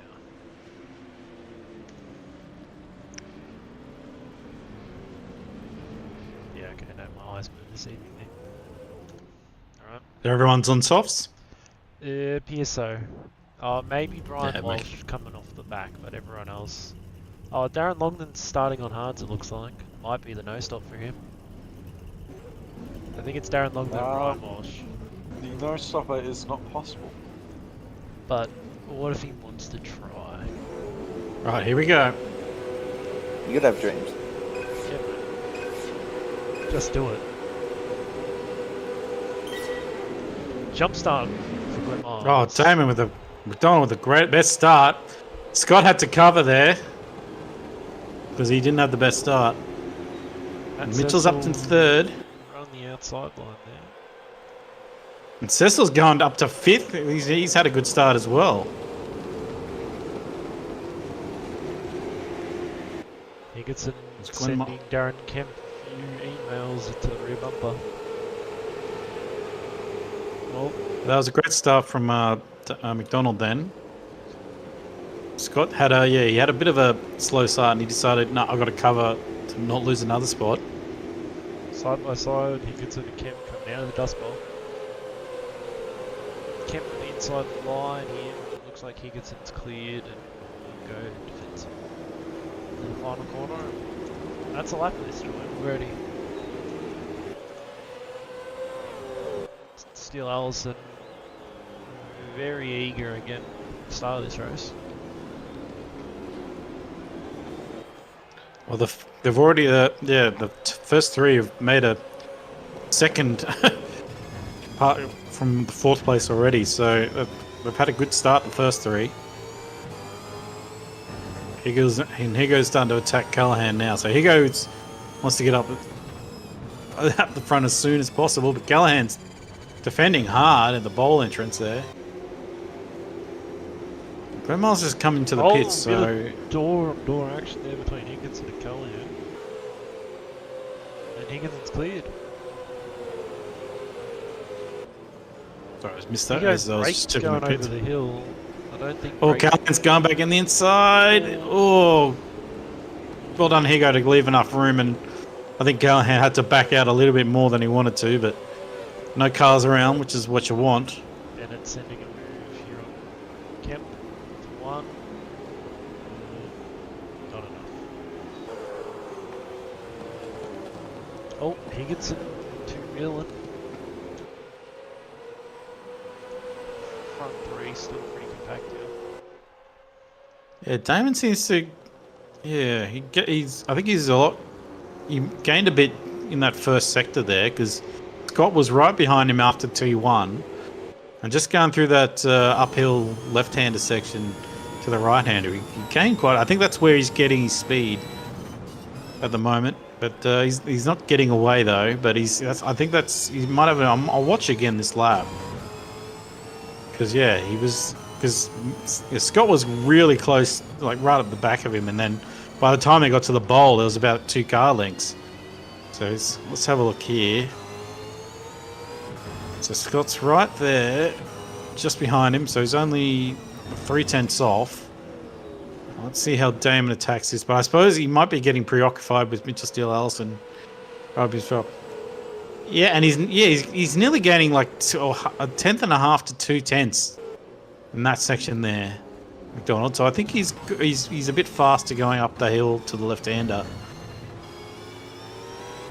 You can see a battle behind at the moment. I think that's Kemp and Cecil going at it again, I believe. Or was that Higo? Higo and Cecil. Yeah. Oh, they've All right. touched going down the hill, but they've kept them. So Higo's gone. I got better tyres this time around, so And fast lap of those. Scott Morrell. 54.6. Yeah. nice thing, Scott's right back up, back down to 210. So Scott might be fast. I mean, probably catching it all back coming down the back straight in the draft, I'd imagine. I don't know, but yeah, it's interesting. That's all to see where the speed is made. As Kemp is having a fight with Rhodey at the moment. As a car's gone around, I can hear. Yep, Wells has spun it on just on the pit exit. So he's going to be the first lap car. Oh no, Glenn Miles is going to be the first lap car. That's right, because he pitted in lap 2. As Miles right up the chuff of McDonald now. I think there was a little bit of contact on the last corner. So McDonald's had to defend in T1 here, and this is probably going to bring... If they keep battling like this, it's going to bring Mitchell closer. They've sorted themselves out. Any other battles on course? Rhodey's having a fight with Cheese, and they've gotten past Kemp. Rhodey and Cheese have gotten past Kemp, so I don't miss that. So Rhodey's up to 9th now, so he started near the back, I think. So that's good work by Rhodey. That's also falling behind Callahan. Seems like I think Cecil might catch up because he played it right in the pit strategy last time. So, he might come back. It depends how everyone pits, basically. As McDonald's defending on Myrle again now on so Myrle's obviously faster in the last sector side by side. because he's side by side here. Damon did have a bit of a moment into the last corner there, though. He came out the last corner very And sideways. Mitchell's right on Myrle. So they have this is yep. Oh, bit of a touch. A nudge. So important. So Scott's trying to keep his eyes forward and backwards here because while he tries to make go around the outside, he doesn't want to let Mitchell get a nose in for the inside. So it'll be interesting how he goes on the end of this back straight here because I think he's got to run as to Mitchell. Mitchell's going to have the best draft out of both of them, and he's diving down the inside, but Scotty breaks last. Oh, Scotty, very low. And he's touched him. Yeah, and he's gone off. I think there was a tiny touch there, and that's just enough to unsettle him. And now Mitchell is right on the back of... Oh, he's hit McDonald. And that's going to open the door. And they've got Glenn Miles coming up in front. And they're going to meet him probably at the bowl at this rate. So hopefully... Or maybe even before that. So so he's getting out of the way right now. So it's going to be interesting. Borkham here. Mitchell just gets to the apex. So they didn't affect him too bad. But they've sort of spaced out a bit as... Angus Browns lets Miles know I'm coming too. So it's a good battle up the front three. They're not giving up. But that did I think that did affect Mitchell, unfortunately, going through the right-hander at the top of the hill. But that said, he's still right there to catch all the draft when they go in with 2 cars in front of him. So they'll be back at it, I would say, by the end of this lap.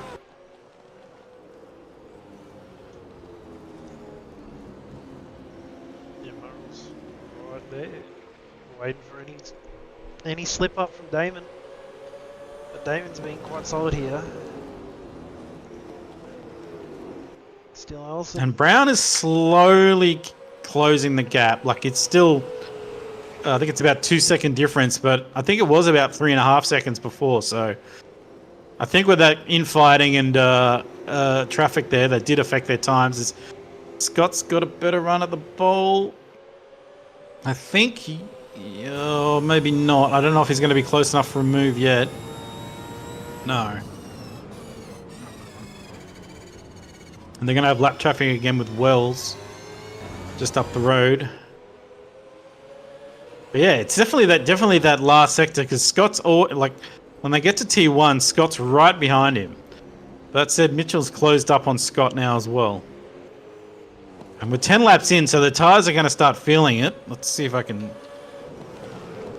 Yeah, the right hand side is going to be pretty close to halfway by now, so they're going to be feeling it on the right hand side of the car. As Scott is at the moment is at 56 on the 50% on the rear and 57 on the front on the left hand side, I should say. So the tires are going to be hurting, so they've got to take it careful accelerating out of corners on the turning right. Now they're going to meet Wells on the pit straight here, so let's see what Wells does. Is he going to roll out? I don't know if he's seen them yet. No, he hasn't rolled out, so they're going to meet him on the corner here. This could be interesting. What's Wells going to do? Wells has just realised now, and he's just going, oh, but don't come on in front of Mitchell. All right, nice work there, Wells. So that's closed him up a bit. Hopefully, Brown's going, hopefully I can get past him sooner too. So just behind Brown, we've got Higginson in 5th. Then Callahan in 6th, and Cecil in 7th, Bennett in 8th, Cheese in 9th, and Rhodey in 10th. Seems like Murrell's had the better run again. Not enough for overlap just yet, but Damon is driving defensively. Well, that's going to bring Mitchell into it then, because if he's going to slow down at the 8 going into the corner, Mitchell's probably going to have the best run out of both of them here, which he does. And that's inviting him to go up the inside for T1 at Scott's, on Scott. So, but he's backed out. He's playing it smart here. That's fair enough. Like, he doesn't want to risk it. He might be waiting for the pit games to start. Because I'd say in about 6 laps time, I think that's when we'll start seeing everyone come into the pits, I think. Point is, do you undercut or overcut? It's basically who you're racing against. You want to maybe do 1 lap difference to them and just hope that you win in the traffic war. See it again. The run for Murrell out of the bowl is superior, and Damon has to constantly keep going defensive here into the last corner. So it'll be the same again. So Mitchell's going to have probably the best run out of both of them here and close right up by T1.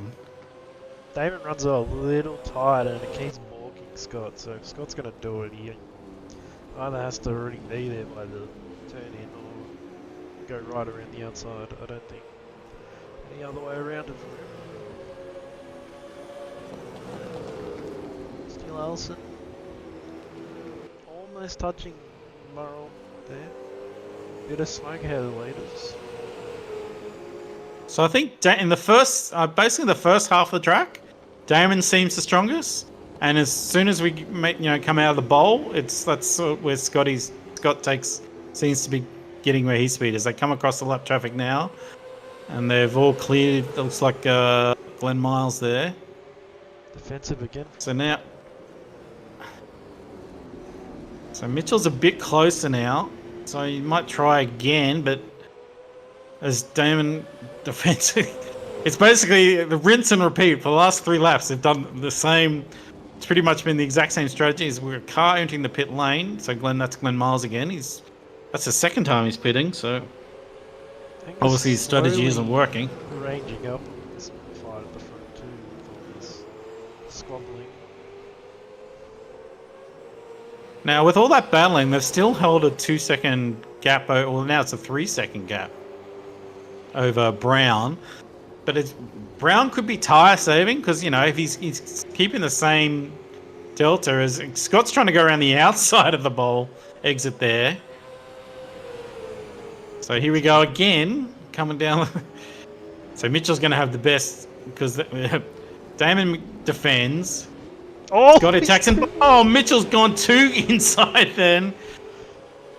And then now Scotty's trying to figure out. He's definitely got the pace in the last sector, but he just can't find a way. Their tyres must be screaming now.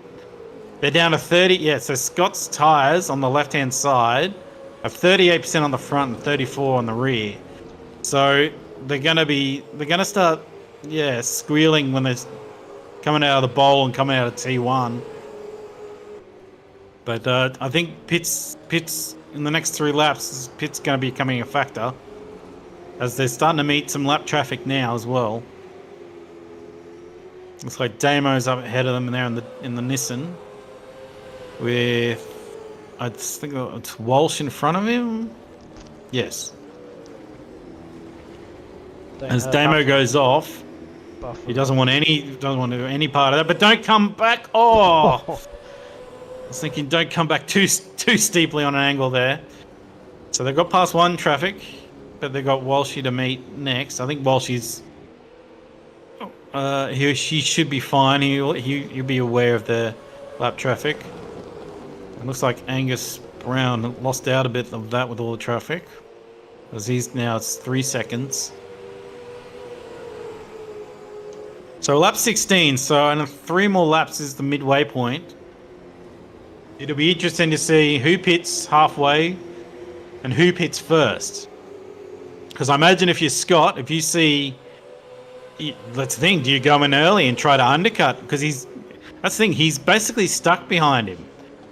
So an undercut might be on the play here for Scott, just to try and get past him as they meet Walshy. Walshy's going to roll out. Let him cast on the outside, so that hasn't affected them too much.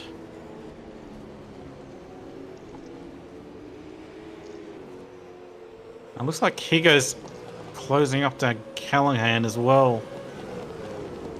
They're starting to get closer and closer, I believe. But yeah, for the last 17 laps, it's been basically the same scenario every lap. Is basically Damon defends, Gotti attacks, and Mitchell gets the best run, but then they can't do anything. There's no room to pass. Here we go again. Closest Damon defends, Gotti attacks, and Mitchell gets the best run. Hopefully he doesn't go too, and that thing come right up on Morrill, but you know, with a Gen 2 supercar in front of you, there's nowhere you can go. But they're going to meet Miles here again. Miles is going to stay to the left, it looks like. Oh, this will be interesting. Can Mitchell get past him? Yes, he can. So they've navigated, all 3 of them have navigated traffic equally at the moment. The next one is Melody Smith, who's doing well in the Super 3. She's coming 3rd in Super 3 in the moment, so nice work, Melody.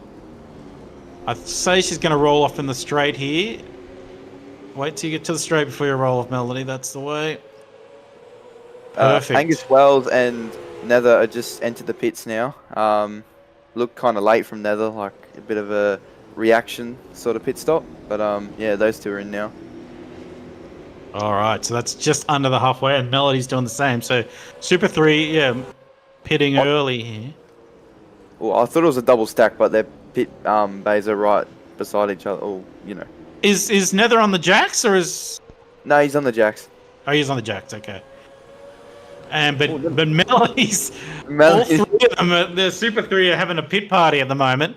Nether's had to reverse to get out his pit bay, and Melody can't pit until Angus moves. So that's a shame. She was running 3rd. That's going to hurt her, unfortunately. Higginson's undercutting, so he's pitted, trying to see if he can get Callahan.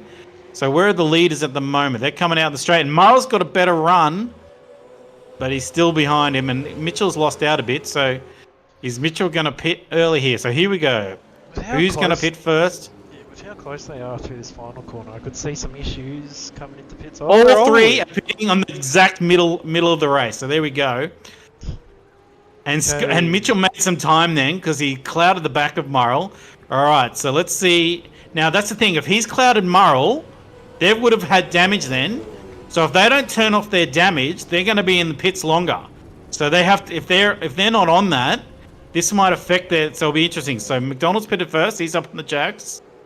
I'm looking at all 3 of them now. Let's see when they go. Callahan. Oh, Callahan's. So McDonald's gone. Morrill's gone, and he's just behind him, and Mitchell. So they were onto it. They turned off their damage, and they're literally coming out 1, 2, 3. So no one undercut, no one overcut. They all pitted exactly in the middle of the race, and so strategies, you know, and it's going to be this back to the thing. Oh, I've heard a crash then. Callahan's gone into the back of Cheese and pits, and Angus Yeah, lost a so- bit to the east through the pit cycle as well, about 4 seconds. So it does just So seem if I- like a 3-horse race. If I was either Mitchell or Scott, I would have maybe stayed out 1 lap or 2 laps just to see if you can get benefit. Because that's the thing, they've been stuck behind each other for 19 laps. So do you go? You try and go for an overcut and see if, because that's the thing, traffic is everywhere now. So that may have played into your advantage. It may not have. Looks like all 3 on softs as well this time around. Because they would have come out, so if they... Yeah, it'd be interesting. Oh, back to those 3 again. So where's... So Bennett's the last, hasn't pitted yet, so he's still out in the lead.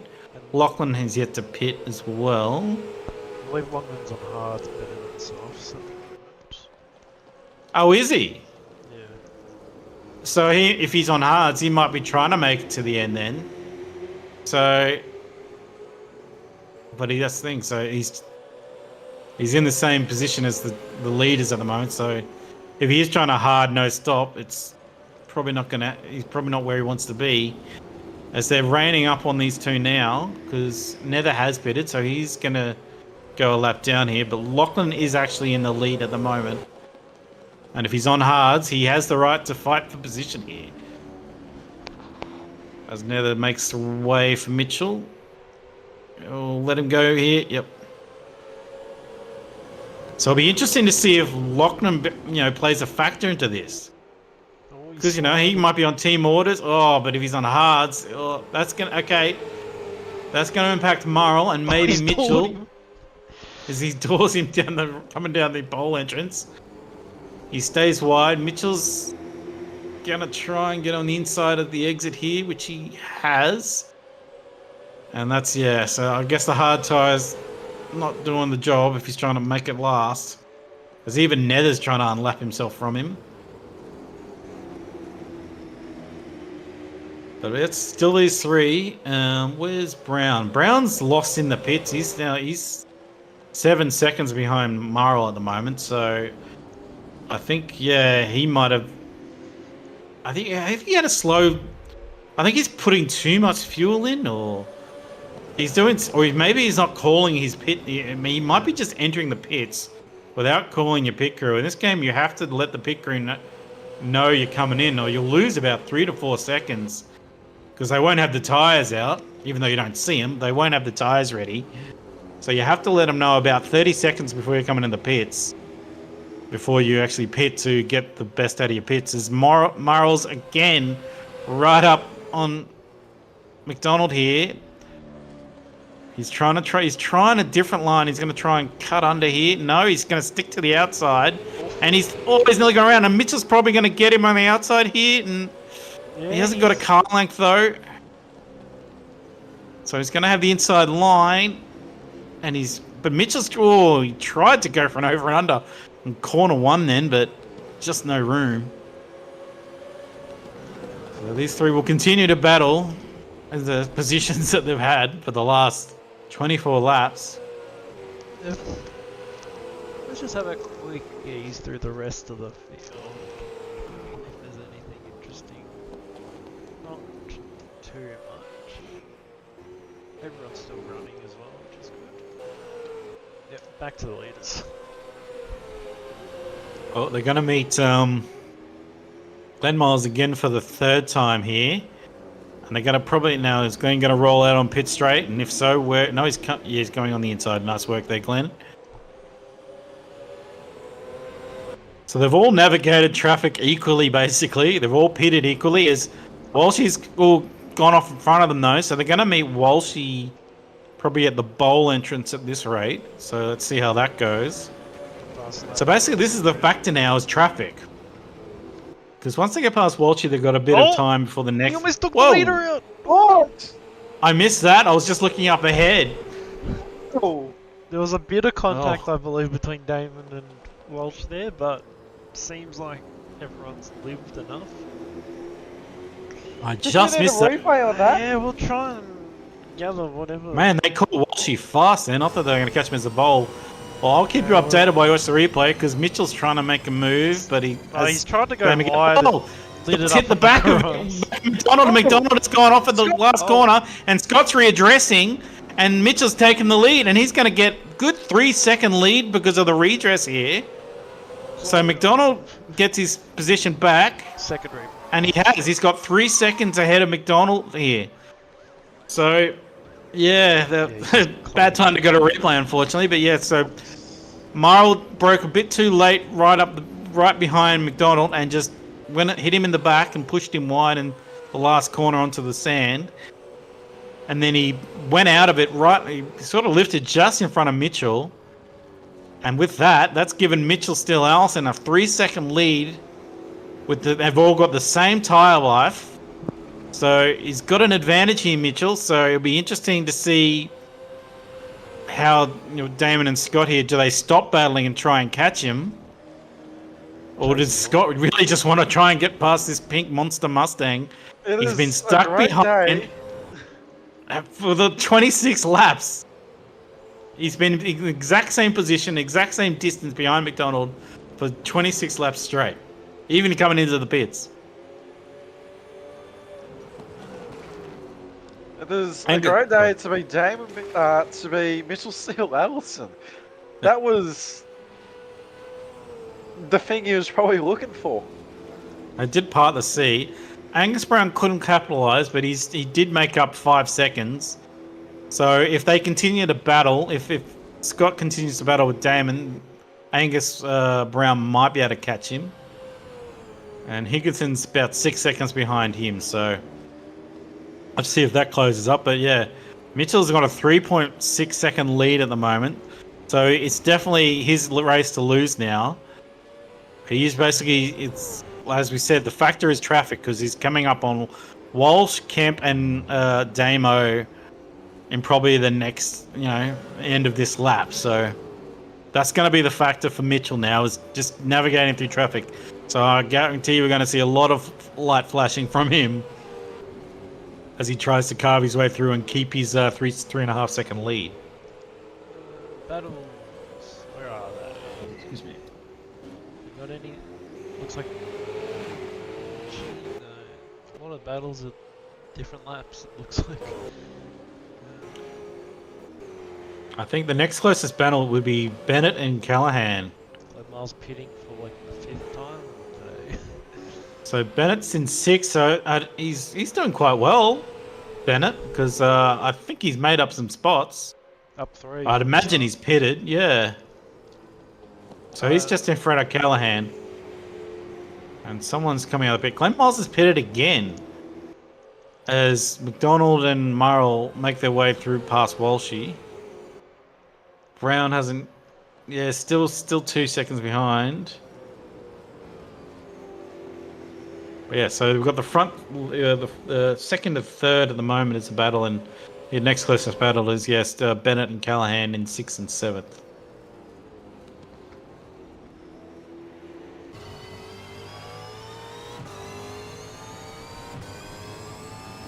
Mitchell's getting past Kemp on the back straight there, and he's actually gaining. He's gained about 3/10 over McDonald. I think Bennett lagged out because he's just teleported behind Callahan and all that. Oh, that's unfortunate. He's had a lag spike and told him because when you have that, you're basically invisible and stationary on the racetrack until you come back. So it's not like iRacing where you pop in and out and the client sinks again. And unfortunately in this game, if you have a lag spike, you are basically frozen in time until you come back out on the track where you originally paused. So that's unfortunate for Bennett because he was running 6th. So well, he still can get past. He's 2 seconds behind Callahan now, but it's not the end of the race. He's still got 8 laps to hopefully get back up there. And Mitchell still Allison slowly. That's the thing. He's got all this. He's got all this free space now, free air in front of him and Scott and Total are still battling every time at the last corner. I'd imagine that's slowing them down, and they're going to have Kemp to deal with. So This is definitely it's looking good for Mitchell Steele Allison as McDonald comes up on Kemp. And this will be interesting. What's Kemp going to do here? Coming to the because he can't disappear here, so he's gonna have to hold him up, and he's gonna have to try and get out of the way on maybe this little downhill stretch here, which he is.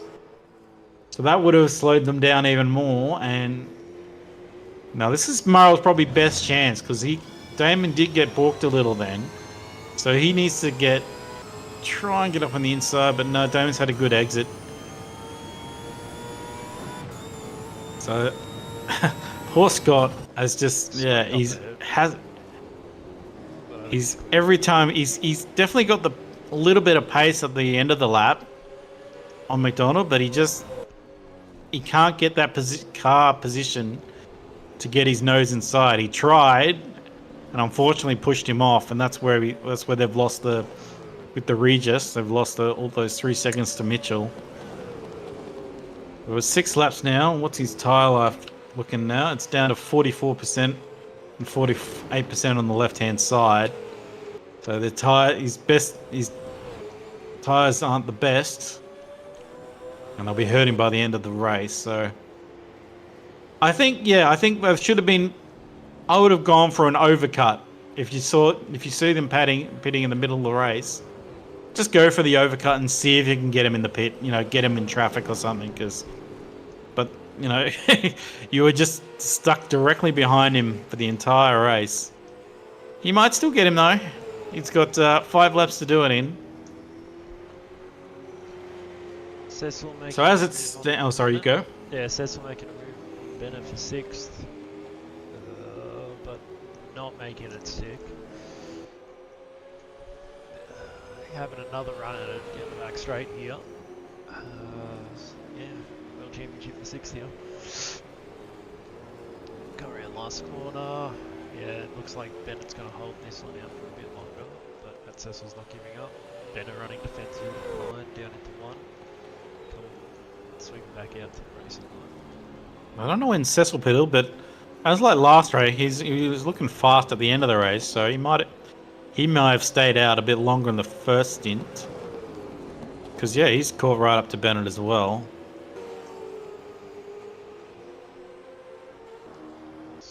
Shooting back in, side by side, down into 1. Murrell around the outside, about even. Has Murrell got him? Still there. I was just looking back and I noticed the times. Damon clears. Well, it's definitely his best attempt so far. Because I was looking around and noticed the totem had him in the front. So he's wanting to make his move. He's got 4 laps to do it in.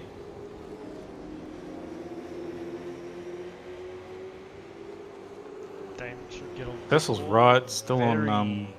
Twitchy at the front for both. Yeah, their tyres will be screaming. Especially trying to exit these right-handers.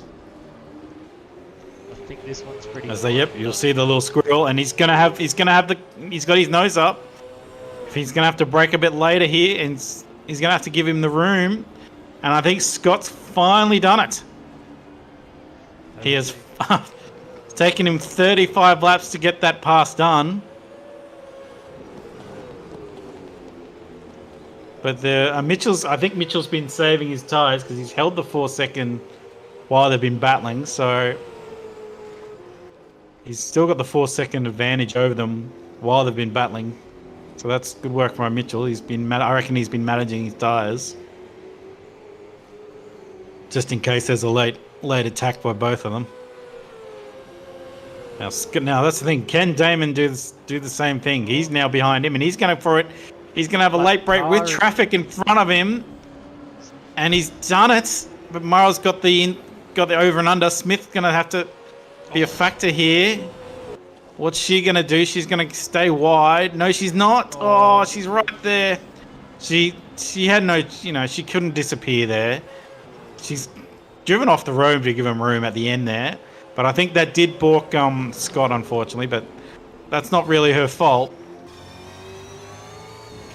And the round is still 3 seconds behind him. Yeah, I reckon every exit, you'll see them light up their rear tires because they've done, you know, a lot of work. As Lachlan's just passed Cheese for P9, so I just saw that as I came out of the last corner. So nice work, Lachlan. Well, big locker from With McDonald Rody. there, and he's let Murrell down the inside. As they go again, he's got his nose in there. So, he's closed him off, and he's tried to go round the outside. He's just trying to find. He's got 2 laps now. Well, just under 2 laps. To try and get this move done. As he wasn't in second for long. But they've both been driving really well, though. Very sideways from and That's that's that curse.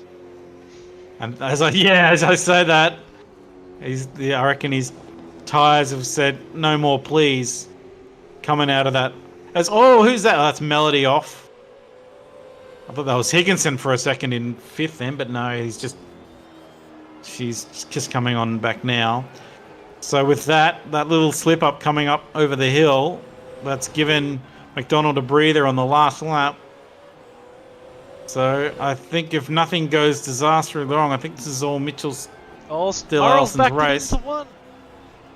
Yeah, I think his tyres have had. Oh! Angus Yes, Brown on the podium. his right rear is gone. He's got 12% left, and when it gets under 15%, he's gonna have to be cautious here. Especially I'm gonna keep an eye on him as Mitchell's probably gonna come across the lot. But I'll keep an eye on Murrell because that tire's ready to let go. If he brakes too hard, it will pop.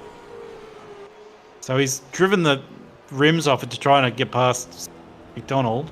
Something's got a Really puncture out struggling. behind Mitchell's to Allison. As we said, Mitchell's coming across to get his win. Well done.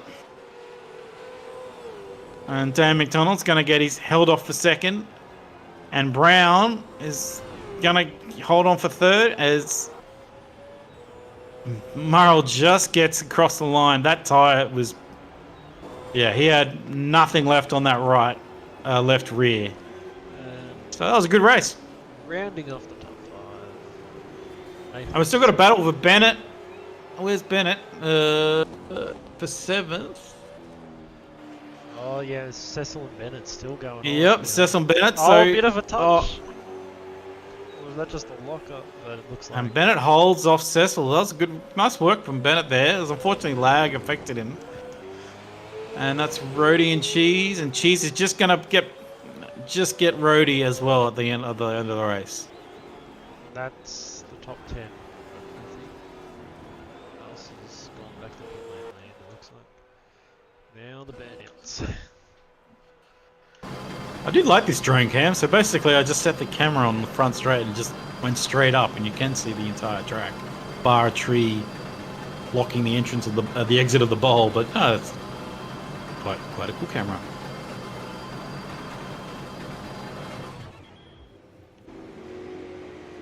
All right, I guess you want to... Oh, so we're seeing... I can hear donuts. Where's the donuts? Down just before the bowl. Down that little back straight thing. Oh, yeah.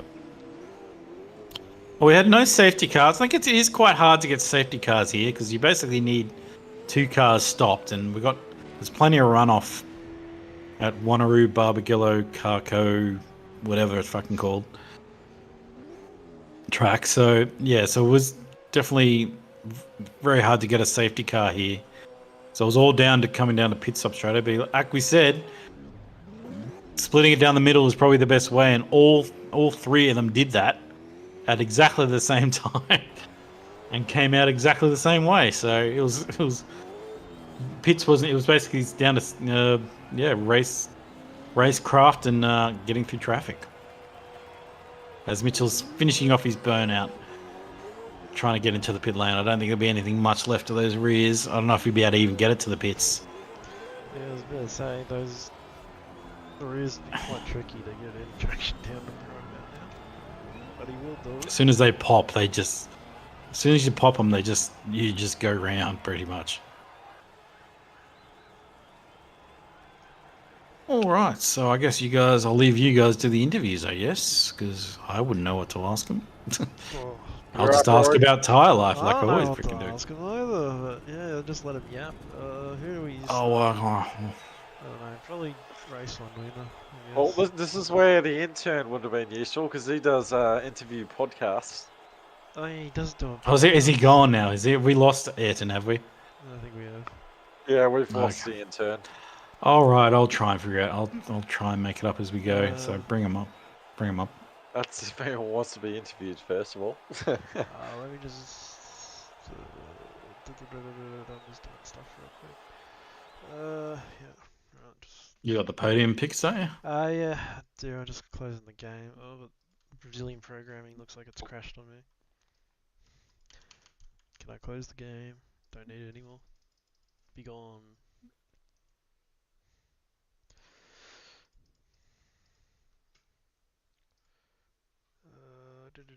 Do.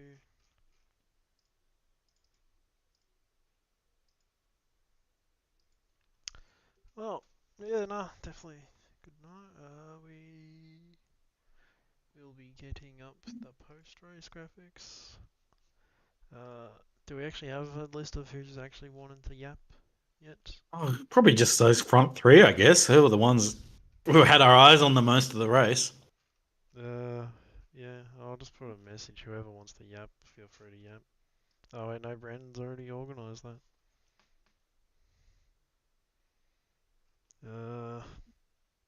Yeah, drag up probably Damon. That's the one I got cooking right now, unless we want to start from third.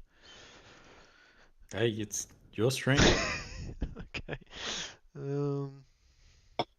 Yeah, let's just start with Damon then. Yeet. Oh, yeah, he's up here now. Let me transition the stream. Well, I think round winner. Yeah, Damon McDonald. Good race one.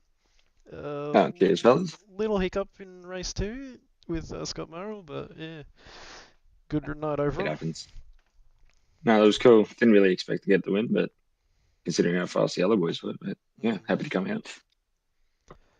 How did you approach for race one? How did you approach doing the pit stop? Because it seemed like everyone had an idea of how to do the first race, and then by the second race it was basically split it down the middle and don't try anything else. So, what was your original plan? Honestly, it was kind of up in the air coming into race one. Really, just try and meet halfway, do soft softs. But considering we were all battling up in the top three there, decided to pull in a bit earlier, see if the undercut could work, and it obviously paid off.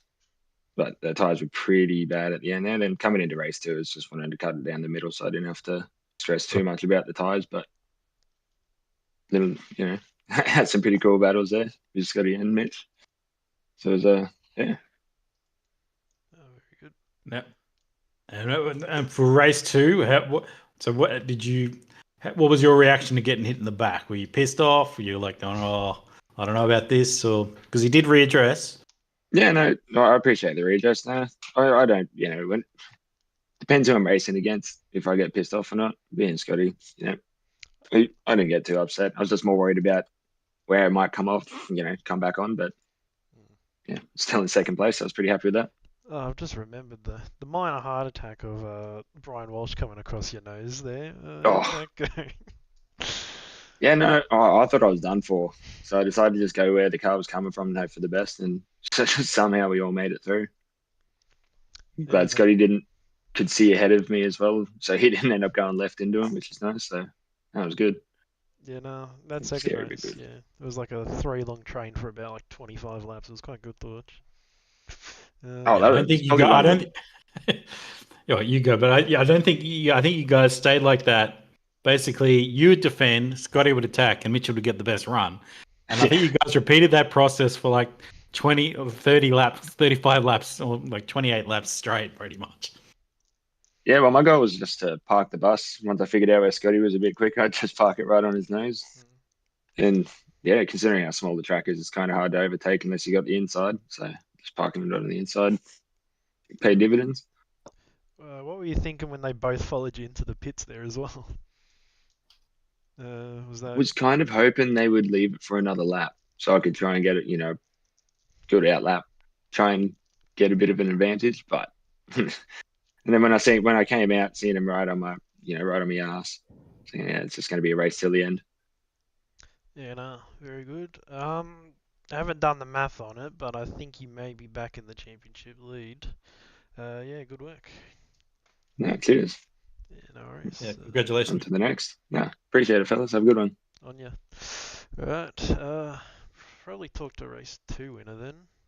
Mitchell Steele Ellison. How'd that race go for you in the night overall? I'd say that was definitely payback for the first one in the first race. Forgot to change the tyres to the softs.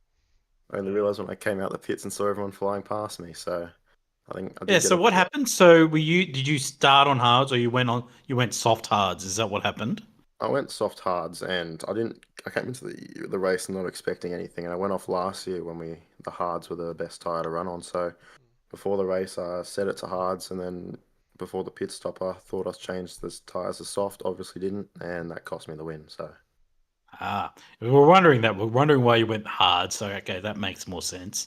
Now in race 2, I was just saying to Damon, basically, you're in third, so so Scotty would attack Damon, Damon would defend, and you basically get the best run out of both of them, but you couldn't go anywhere.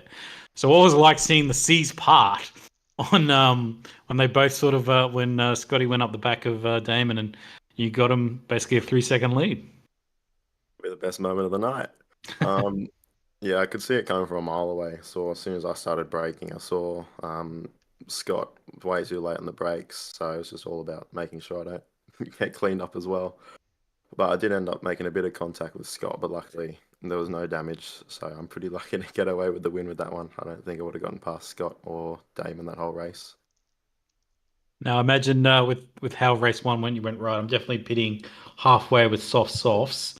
Now were you thinking if they pit in front of me, I'll follow them in, or were you just thinking just go halfway no matter what? But we were thinking that you might try to overcut or undercut to try and get past these two, and maybe Scotty as well to do the same thing on Damon. But you literally all came 1, 2, 3 into lane and exited 1, 2, 3 into lane. So what was your actual strategy with your pit call? Damo said he was going to hope that we went a lap longer. That's the thing for me. I thought they were going to go a lap longer. So when I started turning in, I see them all turning in, and I'm like, oh, this isn't good. Interesting to see if Scott says the same thing. You all went the exact same strategy, hoping that I go to the other thing. My tyres weren't even that bad at that point. I say I probably had another lap in me. So I was hoping they had the same, and they both went another lap longer, but obviously they didn't. So. Oh well, it was you well strategized, and you did well at the end of the race there. So congratulations on your win. Thank you. No worries.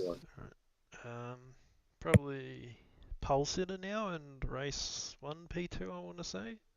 Going back a little bit in the night now, but yeah. Scott Murrell, how'd you find it all tonight? Anything? Had great fun tonight. Not the best results, but it was hard fought up the front, and thoroughly enjoyed it the whole night. On that So quality, with what was? Oh, sorry, you first. yeah, I was just going to say, in that quality, you're holding like a 7, 8, 10th gap for the longest time, but they did end up keeping you honest by the end of it. I thought it was going to be a blowout. Yeah, I was a little bit worried at that point at about the 5-minute mark. I'm like, this isn't looking good. And then I seen the time started coming down, and then I was like, oh, thank God for that. Yeah, So with race 1, what was your original strategy? Like, were you trying to go long? Were you going to go short? So race 1, we pretty much hit the strategy dead on. That one was per the book. Angus's pace was just perfect for me for my tyre life. I think it was 21 laps out of that set of softs on the front, and then I crossed the lot, finished I think with 25% at the end of that race. So with race 2, what was it like having a pink car? Because you're obviously, I think he would get you in the first half of the lap, and then you'd obviously make up all the speed in the down the back straight and coming around the last corner. What was that like seeing that pink Mustang there for like, I think it was, I don't know how many laps straight you guys were basically in the same position, blocking you, and then, yeah, unfortunately having that brake lock. It's very imprinted in my brain, but my plan in that second race was just to sit there with Damon, keep him honest the whole way through, be there if he made the mistake, which he never does. But I really started pushing the attack with, I think, about 5 laps to go. And because I take it you were pushing too hard, because by the end I was looking at your tire life, and your tire, like I think that caused you to spin actually to lose the podium spot. Like were you pushing too hard, or I think I went 1 lap too early. Okay. And that's the thing. So, what was your plan for the pits? Were you trying to go down the middle? Were you just going to pit with Damon? Like, what was your pit for the second plan? Well, for the second race? The pace in that second race was a lot faster, so I chewed a bit more of tyre. I think I came into the pits with 15%, so I had 1 more lap left in it before it was danger. Yeah, understandable. Yeah, because you guys were you're going pretty fast. But no, great night, great battling. It was all pretty fair, other than where I got involved. But no, it was another great fun, especially battling Mitchell again. Well, it was very entertaining watching you three battle, and you did pretty much, apart from that little brake lock, you pretty much readdressed perfectly, and you had a great race with Damon and Mitchell all the way. So congratulations on the entertaining race. No, thank you very much, and just need to speak to the broadcast guys about getting my damn engineer back. This is crap. You don't need him. You don't need him. Engineer's got to learn how to drive again after his poor not figuring out how to drive around a bullring, as Scafey calls it. But no, well done, mate. Have a good one. No, thanks, Cox. Cheers. Move to race 2, P3. Angus Brown. How do you see that? And I guess the sort of P3 that came up on a platter right at the end of race 2. How was your night? Yeah, it was good. Early on. I was just trying to keep the gap that I had to him. I was holding the 3-second gap, so I knew that in the pit stop I would have at least caught up to him because I was in an earlier bay than them. But unfortunately, lap traffic faltered those plans. I lost a couple of seconds a couple of times to a lap car here and there, but apart from that, it was pretty entertaining.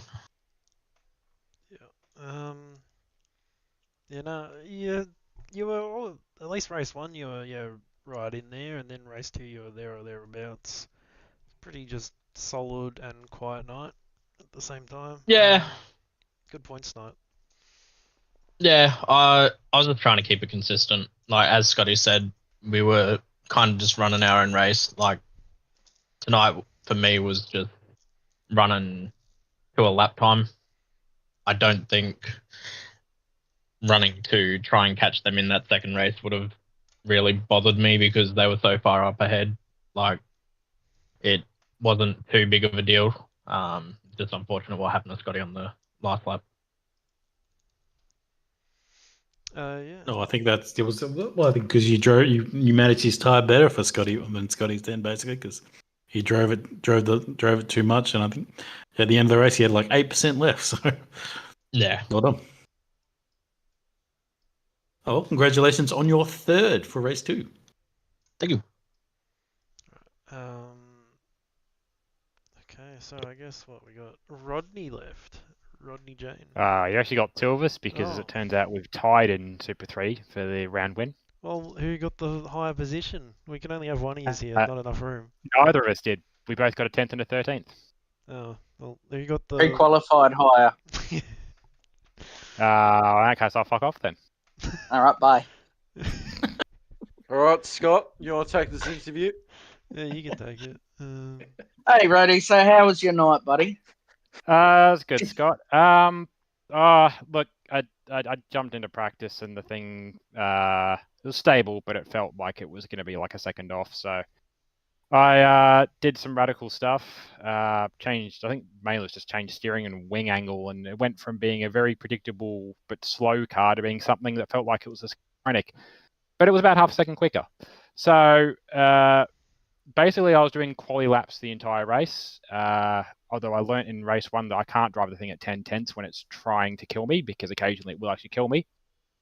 But look, after the last 2 rounds that I've had here, I basically penciled this track in as being my bogey track, given crashing out of both race 2s because night race, and I think one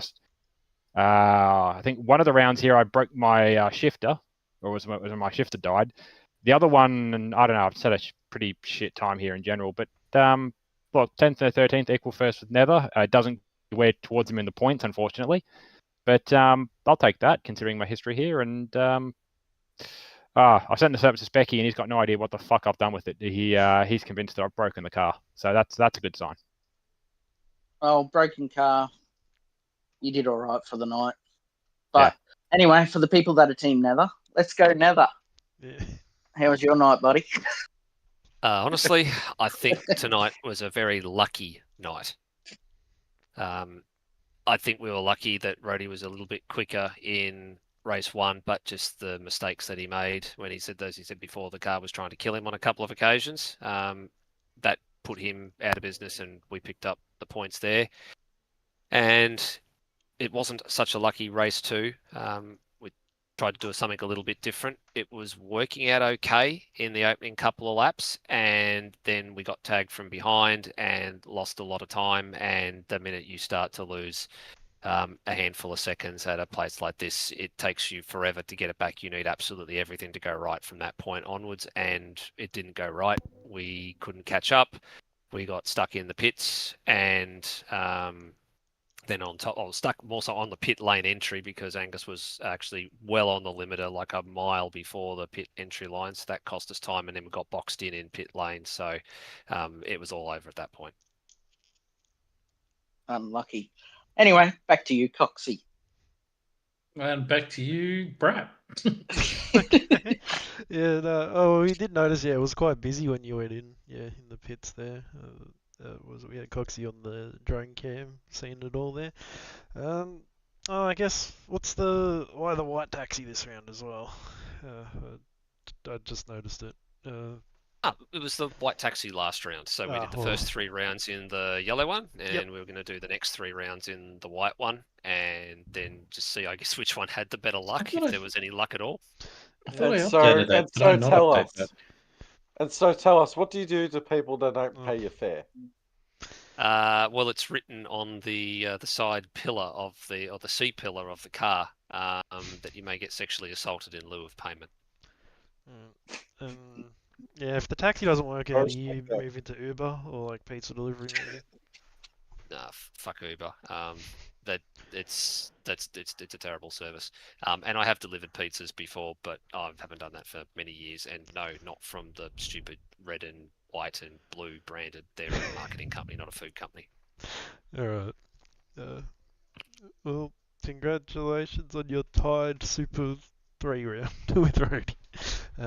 Thank you. Yeah. Thanks. Yeah, it's a bit interesting because we're tied on points. We both didn't gain or lose ground against each other, so it's become a bit of a stalemate in the middle of the year, and I'm guaranteed to miss international round at this point as well. So it's a difficult sort of part of the championship because I want to bank some points to make sure I've got a bit of an insurance policy because I'm going to miss that round. But Rody's also trying to play catch up as well, so it's a really interesting phase of the series at the moment for the two of us. Yeah, be good to see how it pans out. I heard the international round was a night race. Ooh. We don't even know where it is. Where are you hearing Donington this doesn't from? have light. Does Donington have night lights? I don't think Donington has night lights. Stop it! I can smell. Well, cars have headlights. Figure it out. No, none of the tracks that have been suggested or that are on the vote have night. Oh, they're night capable, but they don't have adequate lighting. So that's I'm afraid I think that's going to be a bit of a no. Go ahead. Yeah, Donington will be cold enough anyway because we're going to Donington. Well, actually, that's a good. It's a good thing you know that because, or you mentioned about that because we've only got about half the voting public have actually from the supercars and the development series guys have actually voted, and there's a long way to go. It's got till the end of the month, so get in there and vote, people, because we Yes. want to try and get this done as soon as possible. I counted. There's only 28 people that have voted, and there's a lot more drivers than that in both series combined. Yeah, so you heard it from Vote, you guys. people. Get in there and vote for Donington, guys. Get in there. Vote, people. Vote for the better ASR. Good money making scheme would be finding people who don't vote, like real life. Yeah, honestly, yes. I mean, we could vote for Winton. There's a We few could do votes that. there already. Oh, yes. Oh. Yeah, see, it's catching on. The people are spoken. Yeah, The you admin is should have a spoken, right we in. are now Yeah, resident. that's. Well, we'll see those. We'll see those two in the booth next week. You won't actually. No, Oh, there's actually a change in the plan. At this stage, it looks like I will miss my first broadcast since I started doing this through no fault of my own. I might make it back in time, but in the event that I don't, there will be an alternate broadcast crew. Oh, interesting. Ooh. It won't be an Outworld Broadcasting presentation if that's the case. Interesting. Well, we'll see. We'll have to keep our eyes peeled on that. But we'll enjoy your trip anyway. We'll hopefully, if you do get back, we'll hopefully see you. But if not, no dramas. Yeah. Well, I think we will sign off there. No one else. Oh, we got Specky here. Does Specky want to have a yap before we go? Yeah, Specky, how's your night been? Vote for Winton. Damon is the GOAT. That is all. I think that rounds it up then. That does round it up. All right. Right. Scott, you got to say anything to the people at home watching? No. Time to go to bed. Fair enough. Yeah, it's probably What a a bit man. late in Kiwiland too. Got to let him sleep. All right. Adios. An important pit stop escape now, pulling into refuel. Oh, but watch this! Ambrose has blocked him on the inside. Escape now left with no option but to let him pass. To be number one these days, you have to go to the extreme. KFC's Extreme Zinger Meal. Start with a whole fillet zinger burger, then top it with a piece of chicken, chips, potato and gravy, and a Pepsi. That's the last time I let you in.